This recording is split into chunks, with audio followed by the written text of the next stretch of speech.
Hello. And we are live. Gentlemen, people watching the podcast, welcome to the KD Ratio. This is your place for all things nerd. Tonight I have with me Dylan, also known as Fudge Packer 991. We have K71 Trey, the Bull Roarer. Catch him on 99.7 FM radio. And on my right, we have Rito, Astro Guy, also known as Zach. Welcome to the podcast. Good to see you, buddy. Glad to have you on. You don't have a cool nickname. You'll earn one over Reno time. Astro Guy. Nah, that's his name. That's He his needs a nickname. I need to live up to Fudge Packer 991. 991. Yes. Yeah. Because I was born in 1991. It's because you're from California, but we'll get to that later. And then I am Geeky Will. That's Geeky Will. Wow, that's lame. my handle. Wow, calm down. Good. Yeah. I can't call myself like Fudge Packer 992. I think you go a little higher. Oh shit, folks! How we doing tonight? I'm excited for this episode because we got a lot to talk about. We didn't get a chance to sync last week, and there's been a lot of really cool stuff. We brought in our space expert consultant onto the panel tonight. Welcome, Welcome. It's like CNN, you know, like let's bring in our expert witness here, John. What can you tell us? What the fuck just happened? He's got his own windowed screen, Yeah. he's calling in. green screen. No, we're excited to talk about Artemis because that's the first time anything like that's happened in our lives. Yeah. If And it what really happened. That's for later. I'm going to need about 8 of those to even have that conversation. But what an exciting, awesome event. I inspired enough people around me to watch live. And the feedback that I got was a resounding positive. That was really cool. And then I'm getting a lot of people who are kind of wondering what's the next step, and we're going to kind of get into that later tonight because I have a bunch of questions for everybody here. But what'd you guys think of the launch? I mean, that was such a. It's so cool that we not only, before back in the day, I would imagine you'd have to tune into your news network, and then you would get just kind of like a stationary cam. And you got to pray that the camera guy's on his shit that day and just nailing it, Yeah. But now it's like we've got 12 4K cameras looking at everything. Well, did you see the It could footage really from be the amazing. plane? Oh, There were a few of those. They were crazy to see. Those were so Amazing. cool. yeah. So that was just a really cool. What was your guys' takeaway? I mean, for me, I was really happy to see them return safely. I was really actually. What got me fired up the most, and this is going to kind of sound weird, was the post press conference, and some of the post stuff that they've done since then, where some of the commander dude, I forget his name, the commander guy, the captain on board, he was talking about how, from a engineering and a technical standpoint, they're right there, and you could see his leadership skills kind of come through that moment because he was staring at the audience. It was almost like he was not talking to the public in that moment. He was like, we have an opportunity here to take a hold of landing on the moon now. And it's right there. He's like talking about how when he went around it, he felt like he could just reach out and touch it. And he felt like really this was to test the capsule, and they got a couple things to get there, to get over the hill. But that whole speech that he gave got me fired up for the next steps. And it finally feels like, and this is going to come to bite me in the ass because this is how all space stuff is, but it kind of does finally feel like we are just a couple years away from being there. And I feel like since I graduated high school, all I've heard was, in a couple years, we're going to try and land, and it's just pushed out. Well, It feels like that's real. they're very unrealistic at first. Especially with SpaceX and all that. We're going to be in the moon by 2018. I remember when reading that. Or not moon, Mars.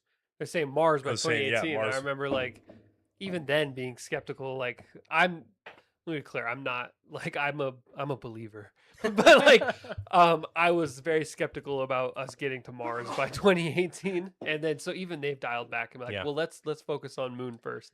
That feels plausible. I mean, that's sort of the plan within the next couple of years here. So well, what was your takeaway? You watched it with your dad. Yeah, no, I mean, for me, it was exciting that it was such a success. I mean, there was the only technical issue that I saw was like the heater wasn't like working properly. It was cold in there, Yeah, a Toilet little too. chilly in the, The toilet. toilet. The toilet. which is funny because It's the first time they've ever had a first time toilet. they've ever had a toilet didn't work. So of course that's So- what went wrong. Yeah. So back to pooping in bags. But other than that, it was a it was a resounding success. My dad had a different take because my dad's huge nerd, huge science guy, and he got brought right back to 1972, like as a 10-year-old kid. So he witnessed all of that, or at least remembers parts of it. He he was 10 when the Okay. last time he saw it launch, like on TV or whatever, and he remembers because at that time my grandpa was in the military, so he was kind of all over, and he actually remembers like seeing launches when he saw this, he was feeling really emotional about it, and his dream is just to be alive long enough to see people land on Mars. And so it was much more profound for him to watch that, and it was really cool to experience that with him. And then the fact that it was such a success gives us hope that they're going to work jointly with SpaceX, and they're going to get that rover landing, that the lunar lander that they're working on. And so I'm excited. Overall, it was really cool to see, and I'm excited to see where it goes. I thought it was cool how visible everything was, like the visibility on the whole thing. So I managed to catch the live stream, the official NASA one. They had you plugged into the comms, or at least the official comms. And then even after I don't know how long they were doing it, but it seemed like the whole mission, you could live stream into Yeah. mission control. Yeah. And like you had no clue what they were doing, because when I tuned in, there was no audio. It was just people in the background working. I did like that they muted a lot of it for their privacy, but I tuned in. It seemed like every time I tuned in, they were working out. I'm like, Jesus, they're working out in space. They I have mean, With to. resistant. When they it have to, requires yeah. no Yeah. muscle for anything, you have to. Yeah, but like- 10 days, like how much atrophies? But I'm like, go fucking get it, man. I guess you wouldn't know until you do it. Yeah, I know, right? You're not that I know cool. it. You're not that guy, pal. You're not that. You're Sorry, not I that cut you guy. off. But yeah, like You are that guy, so continue. even the people so you could see the people in the capsule, but you could even see mission control and just the desks and like people working at the desks. And I thought that was really cool that Yeah. they were just live streaming it all. It makes sense too. They're not hiding anything, but the conspiracy. But no, I thought it was amazing. I was so hyped on it. I mean, the first time we've been back since the 70s, and then the furthest we've ever gone. And then just the ability that they have to take photos now. Like I saw one of the astronauts filmed from inside as they were about to go around the moon, and That like was you could see the wild. moon and then Earth on the other.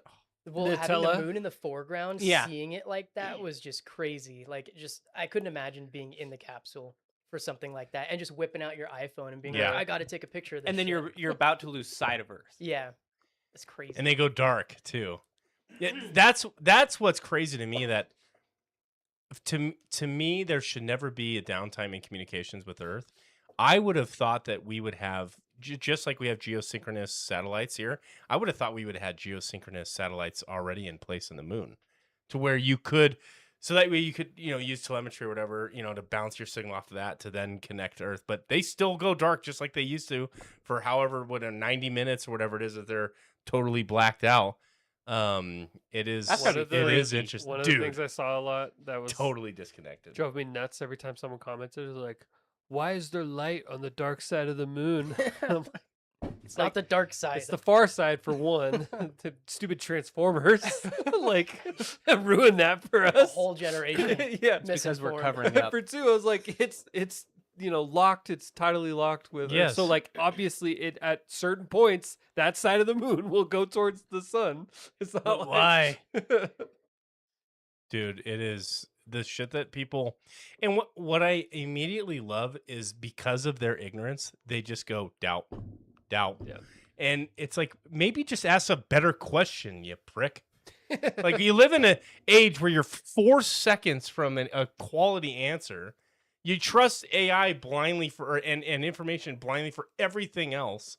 You can't believe this. These This is people weird.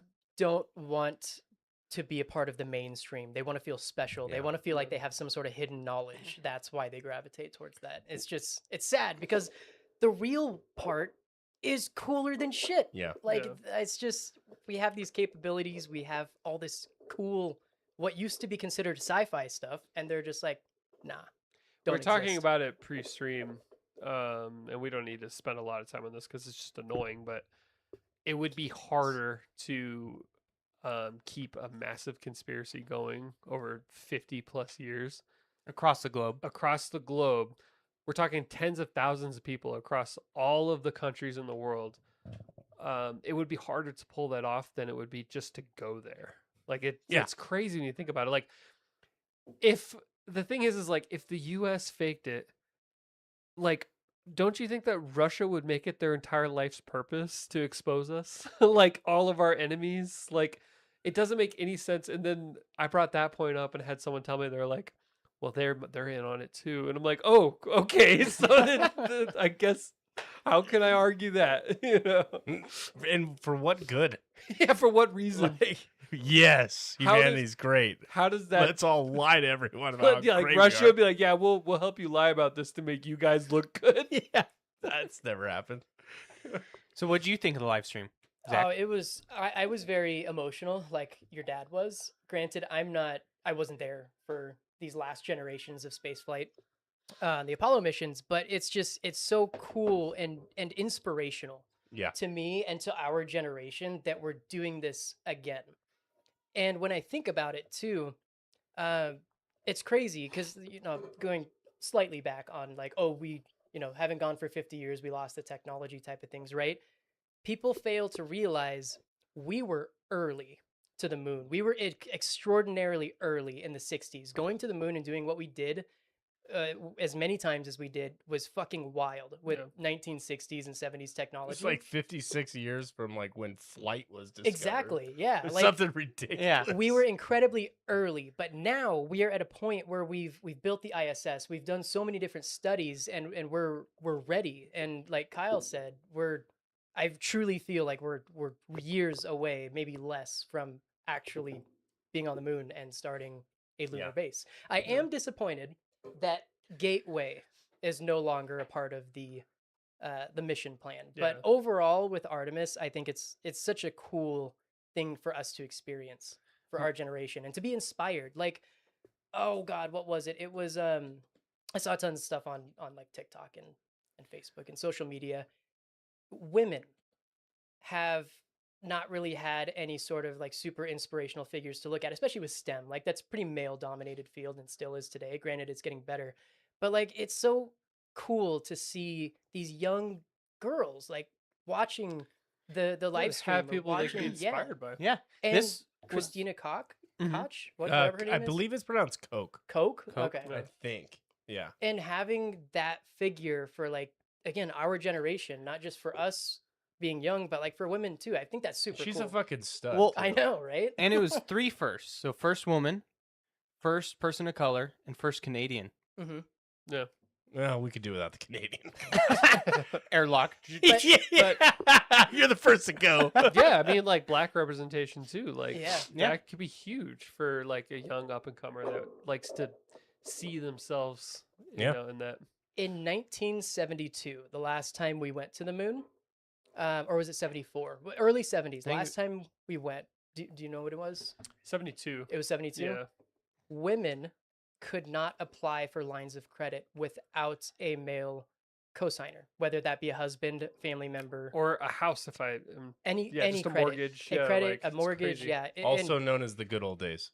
Jesus And Christ. that's wild to me that again just kind of going through it's not that long ago. 1972 Yeah. was not that long ago, but so many things have changed, our priorities have changed, safety is way up there. I mean, we killed 3 astronauts on Apollo 1, just hadn't even launched yet, they just fucking blew up inside the cockpit. Yeah. And just the way that we're approaching this with Artemis is, in my opinion, better and cooler. I just love the way that they're going about doing this. But again, I am Yeah. disappointed that Gateway is no longer a thing. So what is Gateway? Project Gateway was basically an ISS but around the moon. So it was supposed to be Oh. a space station, international space station in lunar orbit. And its purpose was to basically be the gateway hence the name, for like going and doing lunar operations on the surface. So they were going to dock with Gateway. Gateway was going to have its own systems and own things to like being like, all right, let's go in the capsule here on Gateway. We're going to go down. It was just going to be a method for systemically, increasing our presence on the moon.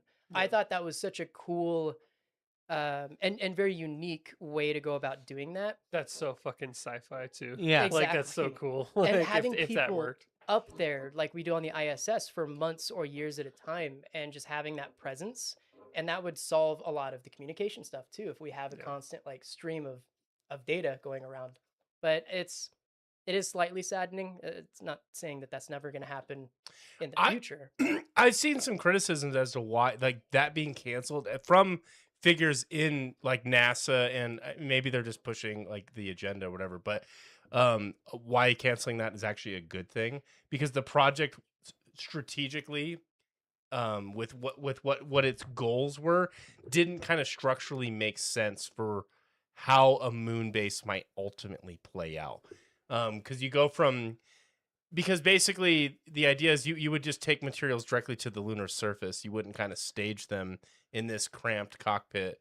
And you wouldn't necessarily, I'm not going to be able to parse all the information from what I read from like the criticisms, but it seemed to me that those resources of that project getting canceled, getting pushed into something else, might actually make sense. It does.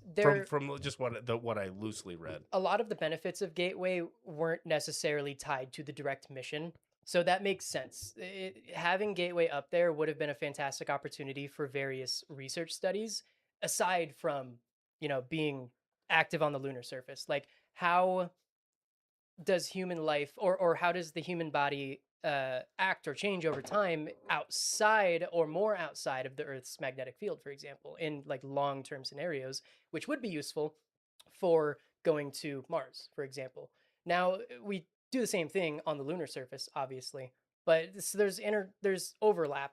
I just think it was so cool to have a space station. Yeah. That shit was so sci-fi. Yeah. Just to dock. But it does Gateway make I mean, down. sense, like human according to what the presence- goals were. Especially, and considering the two types of ships that will be able to transport goods and materials to them, I think it was kind of ruled out because of what SpaceX and New Glenn is and Blue Origin's New Glenn is aiming to do, which I want to dive into as a next topic. But go ahead. Oh, I thought you had something. You were What was I about to saying? About Gateway.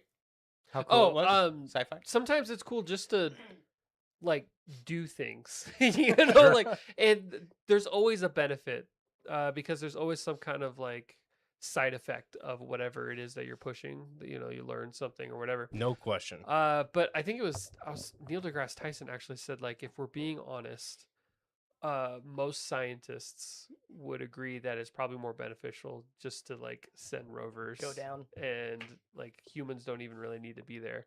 And he's like, but that doesn't change the fact that You want to. you want to, and you want humanity there, Yeah. and you want people there. It's like kind of like if you're going to compare it with like the AI argument. Yes, like, can ChatGPT create a cool picture? Sure, but are you going to value like a commissioned art piece more than? Yeah, I would 100%. say so. It's like And that's- AI so it's music. like- Let's get into that real quick. I haven't talked about that. So Artemis inspired me to go down like this whole rabbit hole of what NASA's plans are next. And I was actually I'm a huge, is it Jared Isaacman or Jake Leto. Yeah, Jared Leto. The NASA administrator. He said, Yeah, you talked Yeah. about him before. He said I'm a he huge stood- fan of his. And I think he has a good enough relationship with the current administration and hopefully future administrations. I don't know if those get replaced every new presidential cycle. I don't know how all that, I know it's an appointed position or whatever, but I think this was a huge success for them. And this is like a huge gold star. And what I like about this guy is he's very practical with giving a very clear and directive vision. Because I think NASA has run into this issue where they're just sort of researching stuff. And we're not united as a public behind the initiative of what they're trying to do. And I think it's not like NASA hadn't been doing things in the background for 50 years, Yeah. right? They were just sitting with their hands. Yeah, exactly. And what I love is the I feel like the communication coming out of NASA, it was so impressive with how they've done these post ops with the crewmates and talking about this is your project as the public because we're all funding it. And I just think that the vision of what they're trying to accomplish is really cohesive right now. And I'm a huge fan of it. With that being said, the two big projects at play, or I guess contracts at play here for I believe it's called the HLS system, Yeah. which is where it's the lunar landing module component of this launch. There's two potential contracts out there: New Glenn, Blue Origin's Jeff Bezos group, Right. and then SpaceX's Starship group. And if you would ask me 3 years ago, I would have laughed at Blue Origin catching up at all to what SpaceX has accomplished. SpaceX in the last 12 months has literally stalled completely. They were doing launches of their Starship and testing it seemingly every month or two. And we have not had a formal launch in like 8 months. Wow. And it's because they're preparing what they're going to test launch here in a couple weeks is they're preparing a full upgraded version of their V3 rocket, which has all the new paneling technology, which Elon's talked about. He basically had to build his own vertical integration for that entire commodity stream because it literally didn't exist. So nobody was mining the material.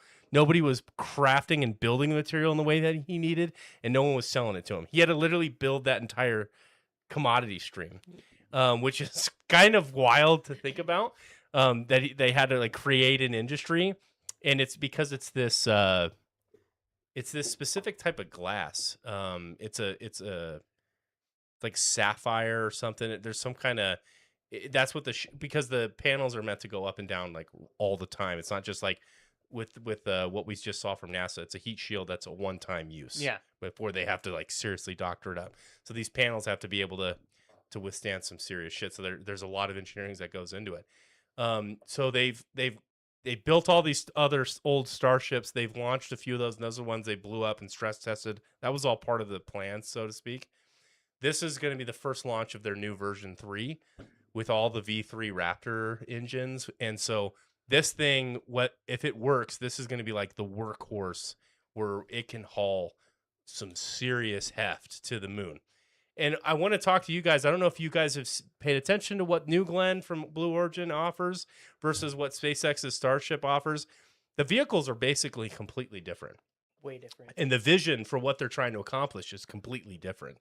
And it's one of the things that I love the most about capitalism is because it provokes this competition between the two different visions, and you have all these engineers that believe in their vision versus this vision. And like I said, I don't think SpaceX is totally fallen off here. And now with this new competition, I think it's really going to light a fire under Elon's ass to get moving. I don't know if he's pulled his foot off the throttle or whatever, but SpaceX, as far as my concern is from a public view, depends on they've like fallen how off. involved he wants to be as well. Like he's the kind of person that if he wanted final bid on Artemis 4 or whatever when it lands,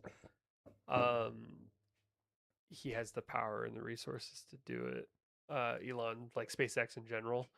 And so it depends on like what their end game is. Like, do they want to be involved in this or not?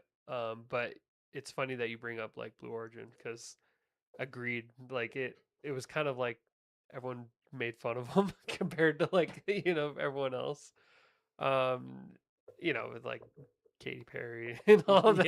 Yeah. And like, so it's funny that they're like kind of in that direct, but you throw billions of dollars at things, it'll evolve no matter who's, doing it. So Yeah. And that's what's so interesting is I guess SpaceX is really leaning heavily on the revenue model of Starlink. And so they've had a ton of success with that. The Falcon 9 rocket is a massive success for them.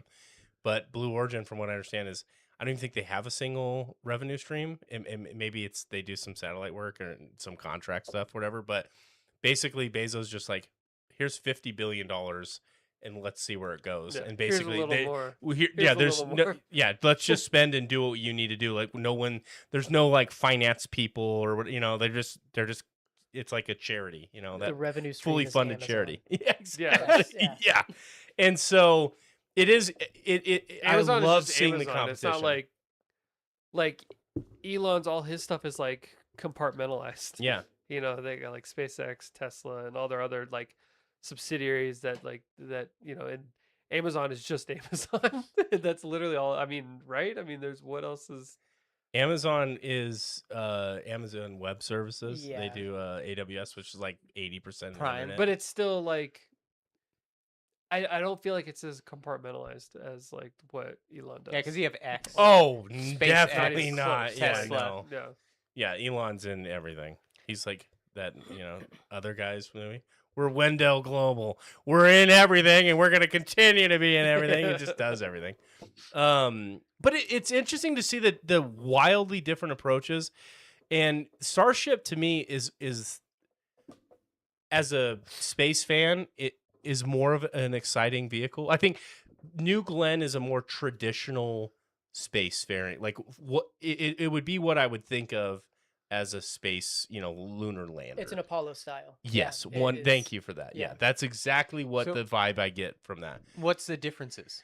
So SpaceX is trying to handle the idea is to get set up on the moon. We have to haul up. Well, actually, SpaceX is really looking beyond the moon. They're trying to land onto Mars, and so they're going to do this I whole. feel like they've kind of dialed back a little bit. Like that's still the end goal, but they're kind of refocusing their shift onto the moon now, though too. Yeah, well, because that's where the contracts are from NASA. Because Yeah. I think. Honestly, I think Trump's like, I want to be able to claim that we landed on the moon he just wants to be able to stamp that on his, on his resume. So everything is funneled to the moon, which is, as far as I'm concerned, it's all the same problems that you're going to run onto Mars. It's just way closer. So what, It's more like logistical. attainable Yeah. in a short time frame. Right now, the projected Artemis 4 is 2028, and so like it's probably going to be delayed a little bit, of course, Yeah. naturally. But 2028 is more realistic for the moon than that would be for Yeah. Mars. Well, so that plan is just to land on the moon and Yeah. proof of concept it. But so really what the Starship's goal is it's the scale of it doesn't even make sense. It is a way larger vehicle. It's like 9 meters in diameter It's inside a 40 or a 30-story building that Yeah. they're launching. and so- landing. And it dwarfs the New Glenn. Yeah. And it has a little more tipping risk. I think that it can lean as much as like 17 degrees versus the New Glenn, which is like 19 degrees. But one of the interesting things, this is kind of where I was building this point to, is one of the reasons why. From a SpaceX perspective, I thought that they were pretty well ahead in this regard because of the Dragon. Where they already were taking astronauts to the International Space Station. They had done this a few times now. And I thought they already kind of had a capsule that was, but their spacesuits and stuff like that have never been tested in a vacuum, like the space vacuum and stuff like that. It's mainly not for show because it's technically supposed to work, but it's never been tested. It's not like what we just went. So it's not apples for apples comparison. So I thought they were way ahead. But apparently, in a lot of this HLS contract negotiations with NASA, SpaceX wants to remove a lot of the human correction stuff and allow AI to make all the decisions. And NASA wants more manual controls in place for Yeah. astronauts. For And pilots. so they're at like kind of For, their engineers going at it. For Mass Effect fans, I read this comparison that it's pretty favorable that NASA is the Alliance and SpaceX is Cerberus. There you go. The goal is the same, but the approach is wildly different. Stop the Reapers. But New Glenn is it's a 30-story building with SpaceX, and it's 9 meters wide, and it's like this luxurious living space. And the idea is they both have to refuel in outer space. So there's going to be like refueling mechanics that take place, and each one are going to handle that in completely different ways. None of that's ever been tested. So how that gets tested here soon. But also, I don't think anything from SpaceX has ever actually left orbit, and Blue Origin has. I believe, or they've reached orbit, or so like suborbit. There's some kind of designation that Blue Origin has hit that SpaceX has never even really tried to. So the approach is vastly different in what its capabilities are. I'm a big believer that you're going to need the logistics of a SpaceX rocket to be able to have any kind of presence there At scale, for sure. at scale. Yeah. It's the only way. The payload capacity is wild for what Starship is anticipated to be. Like 350 tons To or 350,000 tons or something like that. yeah. It's a wild number comparative to, or I mean, obviously higher than the Saturn V. The Saturn V was the biggest rocket before the SLS-2, but I mean, the payload capacity is going to be huge when going to the moon. And SpaceX, with not just with the capacity itself, but the mechanisms and how to deploy it, is innovative.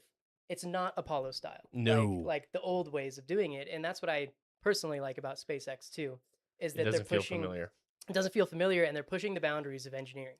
I Yeah. think that's super cool. But timescales, if we're going to be doing a HLS test with Artemis 3 next year, like we haven't had test flights of these things. Is this going to be the test flight? Because that's not how SpaceX operates. They usually just do rapid fire. Yeah, they're with like, if it everything. blows up, good, we'll learn. Exactly. Yeah. But they're not doing that with this module. So that is going to be interesting to see how that plays out for the contract. So, Yeah. SpaceX has something like 450 launches or something like that.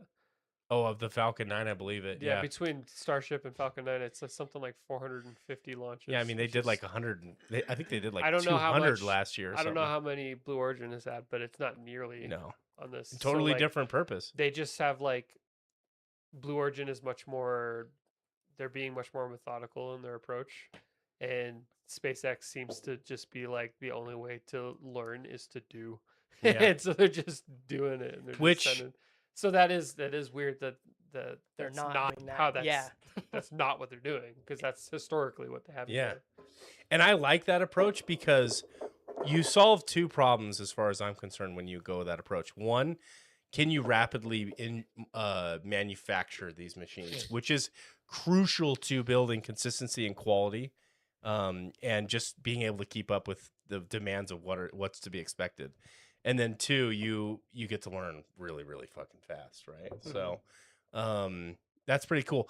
This is the first time ever that I feel like that there's an economic benefit to landing on the moon. And the real reason that is AI. Everyone knows how computationally expensive AI is, and they're talking about there's so much heat dissipation in computation, and being able, if you could actually build and fabricate chips on the moon, which is a natural vacuum, which you need, Yep. which is such an energy demanding thing. Like people are talking about, it might actually, you can, not only is it more economical if you had everything set up to manufacture silicon chips for computer hardware on the moon, but like, I guess the volume of, like the failure rate goes way down. I guess the failure rate of manufacturing computer chips is really fucking high. Like even in the best of best circumstances, the failure rate is very, very high because it's just that sensitive. I guess doing that on the moon makes a ton of economic success. I read this whole breakdown about it, and I thought it was really interesting. So once you get a couple economic things there, all of a sudden there's some serious motivation that will fall behind.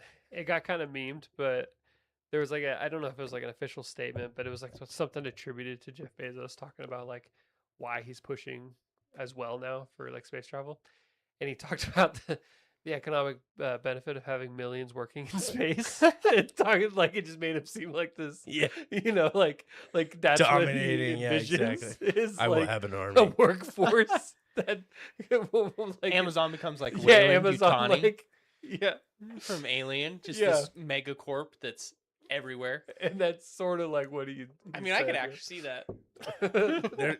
he's gonna have like he's gonna put like a satellite in orbit and it's gonna put a light down on the moon's surface and it's gonna be the smiley face, Amazon Prime. Yeah. On the fucking moon, like ads. Make sure to use your piss bottle. That's what they're gonna say. Yeah. Dude, the conditions and some Imagine of that shit. rocket powered deliveries. It's right down. It's gonna like a be a Titan Helldivers type deployment that just launches into your backyard. Boom! Destroys your landscaping. Ah, Drops sick. off a But package. damn it, I got it in takes off. 5 minutes. I got my box of tea. So have you seen some of the complications of some of the main complications or what the approach is for how they're going to land on the moon and what things they're going to solve? Because I was fascinated by this. I went down the rabbit hole on like the logistics of it. Apparently the moon is really dusty. And it's not dust like we know it. It's dust. moon dust. It's moon Yeah. asbestos, basically. And Is what it is. it's so small that like the astronauts, all of their suits clogged up, like their filters were fucked with this particulate from the moon. So they have all these ideas. They want to land at one of the polar caps, I guess, for the in the shade in some spots because it's easier to deal with like the less radiation and just heat everything up. And so the plan is to put a nuclear power plant in one of the craters that's permanently shaded because then you don't have to cool it. It's automatically cooled and you can just crank up the power. And then the idea is, this is fucking crazy.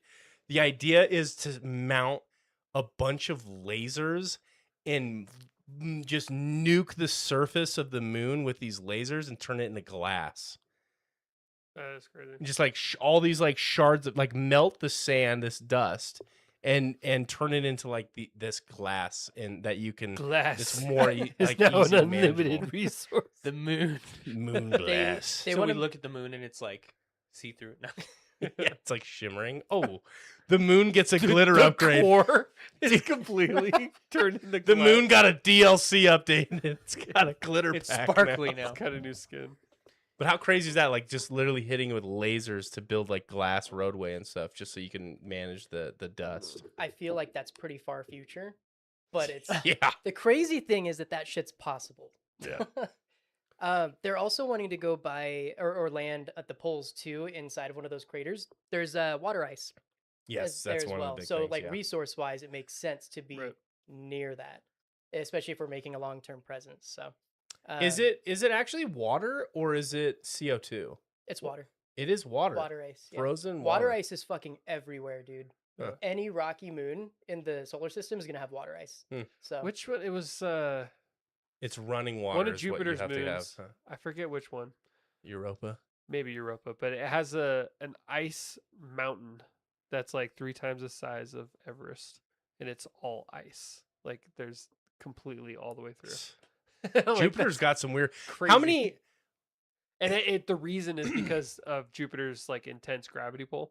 It slowly formed this giant ice mountain that pulls towards like Jupiter. So it's like bigger than Everest, Interesting. completely all the way through. It's just ice. like warping the planet. 'Cause of yeah, the it's like gravity. pulling. It's like literally pulling the ice. that's from the why moon. there's volcanism on the Galilean moons, though, is because of the tidal forces around its orbit. That's why Io has active volcanoes. That's why Europa has ice volcanoes. Like Yeah. that shit's crazy. Yeah. You would probably know this better, but when I was in school, before Christ, I remember like on a 3rd grade test or something like that, it was like, how many moons does Saturn have? And ask you a question. And I remember it was at the time, it was like 60 or something like that. I looked this up recently. 260, It's like yeah. hundreds now. And I'm like, that was not the case when I was a kid. They've discovered. And then you Google and it's like, there's 65 more still pending. And like a Yeah. pending authorization of, it's like, holy shit, there's a lot of stuff out there. And what you think of I mean, I'm sure you photograph it all the time, but Jupiter, you can almost, if you could see Jupiter, you can almost see some of the moons. Oh yeah, you can make with out. like the naked eye. So with the naked eye would be really challenging. Binoculars though, super easy. Just like a really weak pair of binoculars, you can see the See the Galilean moons. Yeah, that's crazy. I haven't done this, but there's people online with like fucking huge amateur telescopes. They're like 16 to 20 inches. These things are massive, but they are technically amateur because It's in their They're backyard. not getting paid. They're not getting paid. But those types of scopes are able to see surface detail on the Galilean moons. It's Wow. fucking crazy. Yeah. Whoa. So you can actually, it's crazy the things that you can see. Now, mind you, Jupiter is actually relatively close compared to Mhm. some of the other planets, but that's still blows my mind that you can make out surface detail on on those. Just as if you're looking at the moon. Yeah, just well, not quite as detailed, but it's. I'll show you guys at some point tonight some of the photographers that do that, and it's mind blowing really to see that shit. But yeah, Saturn has 200. I think it was 262 is the new count, or 261 moons. That's so. amazing. Yeah, I wonder if we land on the moon, it'd be interesting to see how fast. I think activity of us being on there would slowly sort of terraform it. Now it's never going to be Earth. Like I'm not crazy like that. It doesn't have the same kind of genetic makeup, but running a nuclear reactor on the planet and lasering the surface and stuff like that. Like I wonder how many thousands of years or of just us being on there and activity wise would it would a weed ever grow on? You know what I mean? Like is that a fucking plant? What? It was Obviously there's like 1,000 evolution steps that have to happen first, but it was on Io, the one that I'm thinking It was on of. Io? On Io, it's called Steeple Mountain. It's Great name. formed. Yeah, it's formed by the massive gravitational influxes. But if you look at this thing, it literally just like jolts randomly straight up for miles. It's something like 6 miles tall or something. It was that. probably That's sick. malleable rock or lava at some point that just was in the right place at the right time. Just and happened got, to pull. Yeah. yeah. that's wild. That's the galaxy's first triple black diamond Yeah. ski run. Imagine the ski resort pass to go Red there. Bull is working to get there right now. It's so weird to look because it's so flat everywhere else, and just randomly, somewhere right there just decided to fucking give in and just pull towards. Yeah, I wonder if there was some kind of fault activity that created that, and then with the gravitational forces being so strong, it just held it in place. Yeah. Going back to your terraforming the moon, like even shorter term, imagine how close we are to getting like a resort on the moon. Like a little Sandals vacation. brings you the moon resort. Yeah, actually, we're going to Honestly, check out the moon this weekend. It's For gonna be the ultra elite, I could see that happening within 50 years. so within our lifetimes. You think there will be people vacationing on the moon? Oh yeah, Rich people already go to space, Yeah. or at least scratch the surface of it, but come back down. Like 100%. I Think about what we've done technologically in 50 years ago from today. Well, And think about the it's going to happen. exponential. Yeah. We need like a half-assed excuse, and some congressman's gonna be like, "I have to see it firsthand. We've gotta. I need to green light the funding of this. I need to Send me visually to the moon." inspect. there's Yeah, gold on the exactly. moon. And so that's technically like a vacation. Then Discovery makes a show. I don't Gold know. Rush I moon. mean, I don't see There be gold in them hills. like sandals resorts and things like that. But Vegas Strip. if billionaires are already paying to go into a little submarine to the bottom of the ocean, 100% within 50 years there's going to be like tours where rich can pay to just It'll be by go the to same moon. company Yeah. that brought you the bottom of the ocean. Yeah, The Titanic. Seagate. What was the name? It's Seagate. Yeah. Something like that. Yeah. Yeah. The Titan. It just implodes on the way to the moon. All in all, though, I think we could all agree it was special to Yeah. watch live. So exciting. And so I'm not good at math. I'm good at English and comprehension, but I started to you? read some of the research papers on the Artemis, different aspects of it. And I had friends send me this one talking about. I had no clue of this from school, but somebody dove deep into the re-entry and how they wanted to test. They were going to do what they called like the skip method, where you bring it out and inside of the atmosphere to slow it down rather than a direct impact. Oh, that's And- interesting.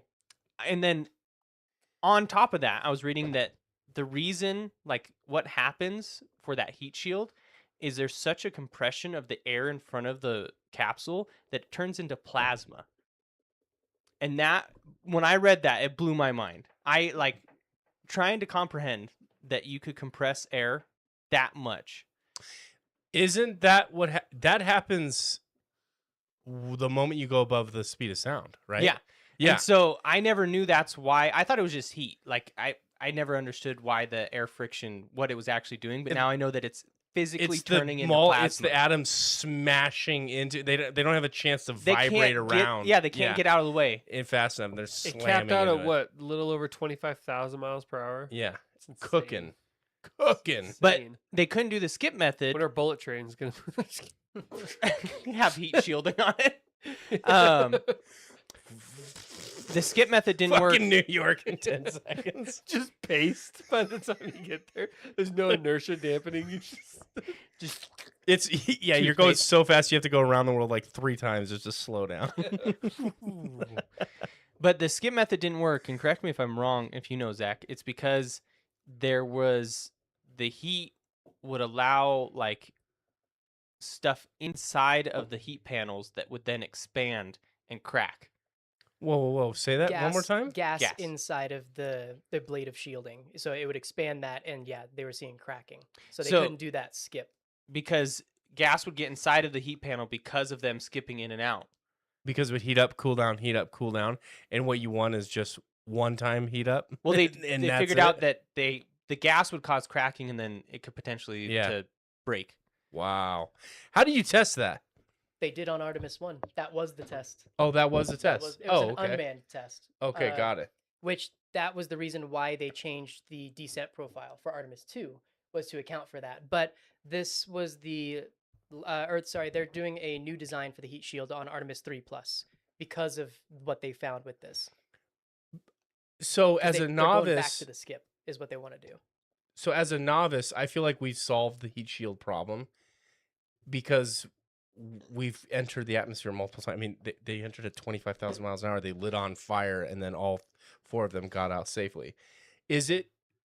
Are we trying these different methods because that is the highest risk point of the mission, and it's like we want to try and minimize that as best we can? Or is it a cost thing because the heat shield's so expensive to not only build and manufacture and then place, but then also the quality control it? Because even I mean, I bet you a few molecules in the wrong spot might have a disastrous effect, to Yeah. Dylan's point. Is it a combination of all those things? Like, why are we trying to change something that, as far as I'm concerned, I don't think we've ever. I think the Russians lost a few people that burned up to a failed heat shield, but I don't think the NASA's ever had that issue. So it is a combination, both economically and physically, what's going on. But we have to remember too that we have a solid heat shield technology for low Earth orbit, not for beyond that. So even with Apollo, like they rushed through so many things that just compromised astronaut safety, including heat shields. So we're not as privy to it as we probably think. But you have to think when you're going up to lunar orbit, you are speeding up the capsule magnitudes of orders more than low Earth orbit. So when they get back, they are traveling magnitudes of order faster than they are in low Earth orbit. So we're still kind of learning. And that's, again, the purpose of Artemis 1 was like, all right, we have this new heat shield designed specifically for this purpose. Let's test it unmanned. But it's not really one thing. It's economic and it's physically, like, we're still learning how this shit works. So we're Got testing it. a bunch of different things. We have to see what makes sense economically, like during these the testing phases. So I'm sure it's a lot more than that even. That's just what I'm familiar Yeah. with at my The Apollo missions were not OSHA approved. they were not. No, And then probably not. by That's why they comparison- made $17 an hour instead of 8. They got And, hazard pay. and those were still leagues ahead of what they were doing in Russia. They were just throwing people in those things. Well, And- speaking of hazard pay, I don't think They didn't. they didn't. Which is so fucking. I know some dipshit lawyer came up with that. Well, technically, according to the bylaws, we don't have to. And if we do offer them that, it opens us up to a load of liability, and we just can't have that. So, fuck off. I'll take my $1,600 an hour for that analysis. They play their cards right. just on the social media presence alone, these astronauts are set for life. Like they could just Oh You know. yeah, milk the Yeah. Christina milk it. is like the NASA queen right Yes. now, and she Yeah. probably will forever be. Yeah, So she's 100%. she's set. Yeah. Milk it and take advantage of it right now, and they know that too. I that would. This is their. absolutely. You've dedicated your life to science. They're not wealthy. I know that they're not wealthy. Yeah. Take advantage of every brand deal that you can get. Yeah. Yeah. I want to see your face on 10 ads. Like The roll, world rock and needs roll. heroes. Nike. Feel that. The These world shoes needs took us to the heroes. moon or something. Moon shoes. They'll bring them back. When I go to the moon, I wear Skechers. You know, Yeah. something stupid. Like Forrest Gump when he has all those promotional deals from ping pong in the movie. That's Yeah. He's gonna have all these random like things. Or it'll be like, when I was on the moon, I got hungry and I had a Snickers. You know, it's Dude, gonna you see be- the Nutella? There's a Yeah. Best Floating free by. advertising ever. Like they were, I forget, it was Christina. That's her name, right? Yeah. She was talking, and in the middle of her talking, like a little Nutella jar just floats by. Perfect logo. Yeah. It just floats right in front of her, and she's like, "Oh yeah, we love Nutella on the Artemis," or and it was not like sponsored, or Yeah. anything, but if I'm Nutella, I'm cashing in on that. Like They Even just kept it in like the astronauts. original bottle. Like, yeah, that's that's kind of just in the and the way it floated by too. It like was It was perfect. so It just ad said placed. Nutella, There's a yeah. guy off to the side. dude. NASA. You know what? Fuck, if they can make an extra $50 million on advertisements, they should. I cannot wait to see product placement on the moon. Yeah. It's gonna be awesome. Wow. All in all, though, exciting stuff, and we're happy to be back in participating in the. This Space. I mean, I don't know. This is maybe controversial. I would love to see like a true space race, like meaning like I want other countries to be involved, and I They wanna are. They But, are like- involved, China's though. close, dude. I'm telling you, the moment China flirts with the moon, like actually flirts with sending people. I want to see them like doing the same thing though. Yes. I You want want the lunar missions. I competitiveness. want the competitiveness. of I it. like the collaborative. Well, at least with the EU, Japan, the EU, and the US are like pretty bonded with this Yeah. stuff. So, But I think secretly they know that the only way that they all succeed is if they do this. So I know that NASA's rooting for China. If China sends one crew around the moon, It's NASA's on. budget quadruples Yeah. the next year. I That- guarantee it. I guarantee it. Oh, great. Because It some is military fucking guy will be game like, time. we fucking need a base on the moon, damn it. Build me one. Here's $100 billion. Dude, Like, we all need right. we need a fucking John F. Kennedy giving a speech saying, talking about landing on the moon. Like, Yeah, but that worked because everyone was like, "Are we getting nuked tomorrow?" Like, yeah, well, everyone was so afraid. we could use a little of that Yeah. fear. China can land on the moon. I'm telling you though, that's my theory. The moment Collaborative is always better than competitive. I mean, I actually don't think you get one without the other. a good I healthy really mix. don't. Yeah. I think a healthy mix is probably the best bet, but I don't think you get one without the other because I think that's what we've seen. Everybody's been ha ho hum he going about this for 50 years, and you blink and 50 years goes by. You send one crew to the moon, and look at how exciting it gets. And I'm telling you, it doesn't take much of an excuse. You get one of these other nations that we are friendly enough with, but not, it's not like Germany or France or, any of these European countries. All of a sudden it goes, ooh, that's a problem. Yeah. They have superior rocket technology. How do we get superior rocket technology? He built that Well, in a cave. Yeah. The box of Just- scraps. Just rename the Starship to like the F-74, so like the next F rocket, F-150. No. F-250. Ford's in on this. Welcome to our space launch brought to you by Ford. Like just cheapen the whole thing. One small step for Ford, one giant roar for the ME F-150. I'm going to Disneyland after this. Now we're from our sponsors, Raid Shadow Legends. I know when the Artemis astronauts have a moment of downtime, they're playing Raid Shadow.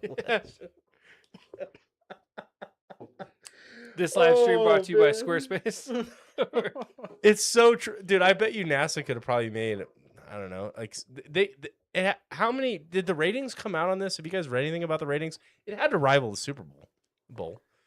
I mean, there were Maybe 2 not for million one people network, watching but the launch. what's that? 2.1 million people Just directly on watching the YouTube. NASA live stream launch. On Yeah. YouTube, right? YouTube, And yeah. then I watched Everyday Astronaut, who had like 1 million on that, and then there was like 40 other YouTube channels that were all getting hundreds of thousands.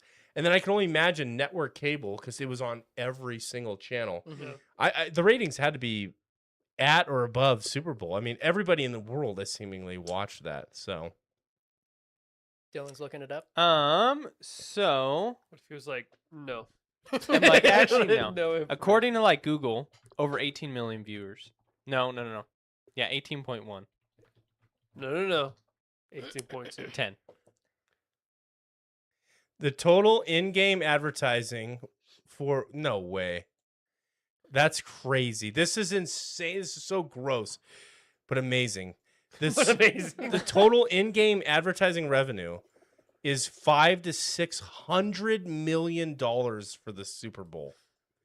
That's insane. Now all we got to do is like sell really good ad slots for NASA and launches. It's Like, the oh, Game Awards. I watched the launch for the ads. You know, like people say for the Super Bowl. I love the commercials. I can't wait what they're going to show. I can't.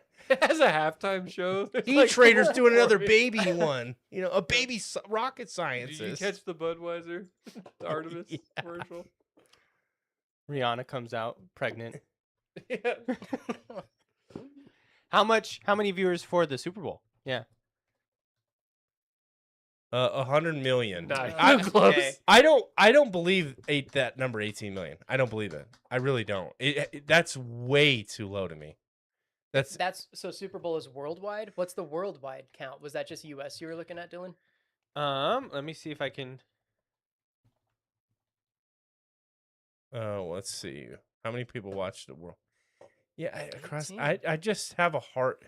Well, See, look at this. 18 million YouTube alone is- saw well- 18 million. Yeah, and then this says 18 on networks. So, and then YouTube had 18 million. I'm telling you, man, this had to reach 100 million. I mean, this doesn't even make sense. So there had to be, okay, so 20 million or so on the it network. generated over 100 million engagements across all social media, though. Yeah. That's wild. So, you I- know, there I buy doesn't mean that. people were like watching it on YouTube, but just across all social media, 100 million engagements. That's comparable for sure. Yeah, I feel like 18 million shit, that was YouTube alone. I don't buy that number. Yeah. Anyway, that's still really cool. Still really exciting. It's cool shit. A lot of things to look forward to. for Any- once. Yeah, there's no question. And I mean, just look at us talking about it and getting folded into it. 3 months ago, didn't even know it was coming up. Yeah. A couple delays later, and then it launched. So I appreciate you introducing that into my life. Yeah, we had no clue. No clue. I just thought it was one of those things that was just constantly getting delayed, but it was right around the corner. I remember reading about it like Years ago. 20, I want to say like over 10 years ago. It was 2017, 2018 when they like released the Were they- Artemis. Okay, so yeah. it was around. Okay, so I remember reading about that, and then it just completely like left my radar after. I mean, 10 years though. Less than Yeah. 10 years. Granted, everything they were doing was private, unlike SpaceX, where they do very public public. testing. Like Well, that's yeah, still Elon's the most popular person on the face of the earth, so it's a he just pretty tweet solid, anything, yeah. Yeah, he can. I don't know. That time frame to me still seems pretty ambitious, and Yeah. they actually did. Yeah. Did it. So if we can land in the 20s, that would be amazing. I think it's a very real possibility that we can get to the moon before 2030. Yeah, I do too. I do too. I think I wouldn't be surprised if that. I didn't think that until I heard the commander speaking. Yeah. When he said, when he like enlisting. Yeah. I was like, "Sir, where the fuck do I sign up?" Space Dude, Force. He got me rocked up, man. It was And bricked up. it was awesome. Is it bricked? It's up? bricked up. I got rocked and bricked. I got rocked means I got punched in the face, huh? Yeah. Yeah. I got bricked up on some sativa. But brick in the East Coast means it's cold out. Yo, it's hella brick out. What? Don't say that. Yeah. Shut your damn mouth. Yeah. It's hella brick out. Yeah. Breakout. I was like, no, bricked means So East Coast literally is Yeah. brick? Adrian Dude, was telling me it's straight bricks out there. Oh my god. That's so bad. The shit that I hear with people I work with, because they're like all Gen Z, drives me nuts. I They do can't the handle silent it. scream. Yeah, do that shit? like What? The silent scream. Clock Oh, it. clock no. it or Clock it. period. That Clack. was Finger that, clacks. 6, 7. 6, 7. Heard that a lot. I think I have 6'7" more than any Gen Z. I hear. I don't know if this is like just like one person that I work with, or if it's an actual thing now. But they say stop sign now. Oh God. When it's Stop sign? yeah, stop sign when it's something they don't want to deal with. Or I'm like, oh my god. I love seeing those memes where it's like, I have too much anxiety. I can't get out of my bed today. And then it was like your grandfather at the same age, and he's fucking like on a 50 cal, like man at war, like trying to create freedom. You know, like, Create freedom. you know, it's like the super American, you know, clips or whatever. It's just like, There's this. my God, dude. There's this guy that I follow. My fucking DoorDash is 20 minutes late. What the fuck am I doing? He's Fuck my life. he's starting to gain a little bit of a popularity, but his name's Legit Pat, and he had this whole segment of like his ancestors like shunning him based on like the struggles he goes through versus what they went through, and it's so funny. He's got like, I don't know, it's like millennial humor. This guy Legit Pat, but it's like younger millennial, like Yeah. my age millennial. I'm just right on that cusp, and so he's super funny and relatable. But he has a whole thing on that. I love that. So do we want to jump from the space topic? Do you guys have any final thoughts before we move on? Sick. It's sick. It's pretty fucking cool. Glad to 6'7". have it. Glad it's in my life. I have I'll show you guys this. I took the coolest photo, but I have a photo of me holding my daughter and she's watching the TV and I have the launch going off live. yeah. And it's her just like watching it and we're watching it together and it's really fucking cool. You're gonna show that to her. She's like, 100%. And remember I'm it. like, you're a fucking engineer. Right? You're not doing anything else. What if like you show that to her years from now and she's like, "Dad, that never happened." That's How AI. would- What would you do? Dude, I think that's gonna be it's not that We're already running into it's it. not that we didn't like land on the moon, it's just every video pre whatever is AI. Yeah. Oh God. The thing we're already running into it. I'll bring- Another downside of AI is it now takes the credit for everything. No matter what it is, everyone's first assumption. And I guess that's somewhat healthy to be more skeptical than just believe everything. But like not everything is Everything. AI. Like you're diminishing what someone has done because you're like don't believe it anymore. Yeah. It's like that's AI. And it's like that wasn't AI, but okay. We're entering like the Dune era where it just is like gonna get officially banned. Like no Yeah. technology whatsoever. No computers. No thinking machines. Windrose. I don't want to dive My into dad Windrose says yet. he's gonna buy a robot as soon as they're available. He's What doing kind it. of robot? Me is too. A pleasure model or? Who knows? Who knows? He did find his pills. He's loading up. He's ready to fucking rip.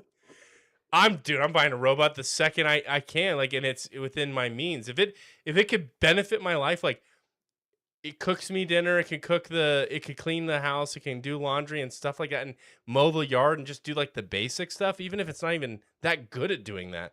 It could go 24/7, fucking let it rip, dude. I would buy one of those. Beyblade. I would not worry about the privacy issues whatsoever because we don't have privacy anymore. Yeah. It doesn't exist anymore. I'm definitely signing up. Do you want it to have personality? No, I'm not. That's weird. That might make That's make pleasure it. robot. You thought about it territory. though. You thought about He it. did. Well, because it's like, okay, do I want it to be like making jokes with my family or no? Your family leaves you You for wouldn't want Yeah, like it's like- a TARS. Or an Edie. Like, no, would you want, no. you wouldn't want. It's so artificial. No. I Do you would- talk to your phone like because you want to chum it up? Sometimes. No, I'm Yeah, never I gonna was say just that. gonna say no. You fucking don't. Hey. Yeah. It's like, No, no, I don't want it If- to have I want it to serve a purpose. If my and serve robot me could talk to information. me the way that Tars talks to Coop in Interstellar, I'd be for it. I'd be for it for like when I ask it a question, it has like an engaging dialogue. So just when you talk to it, you'd want it to have. Yeah, Only talk to me. When like I want it to have an engaging dialogue, but not like. Remember that time you asked me that fucking question? What a retard you are! Like, no, I don't. Like want you don't want it to come to you, and Yeah, you're not striking a wakey conversation. Like, wakey. hey, eggs what and what bacon. what are you watching today? Like, no, Leave that's me the fucking fuck weird. alone. Shut up, Tars. Shut up, Like, that's weird. Tars. Real quick, I've seen ads now for this app that is a social media where you're the only human and everything else is AI.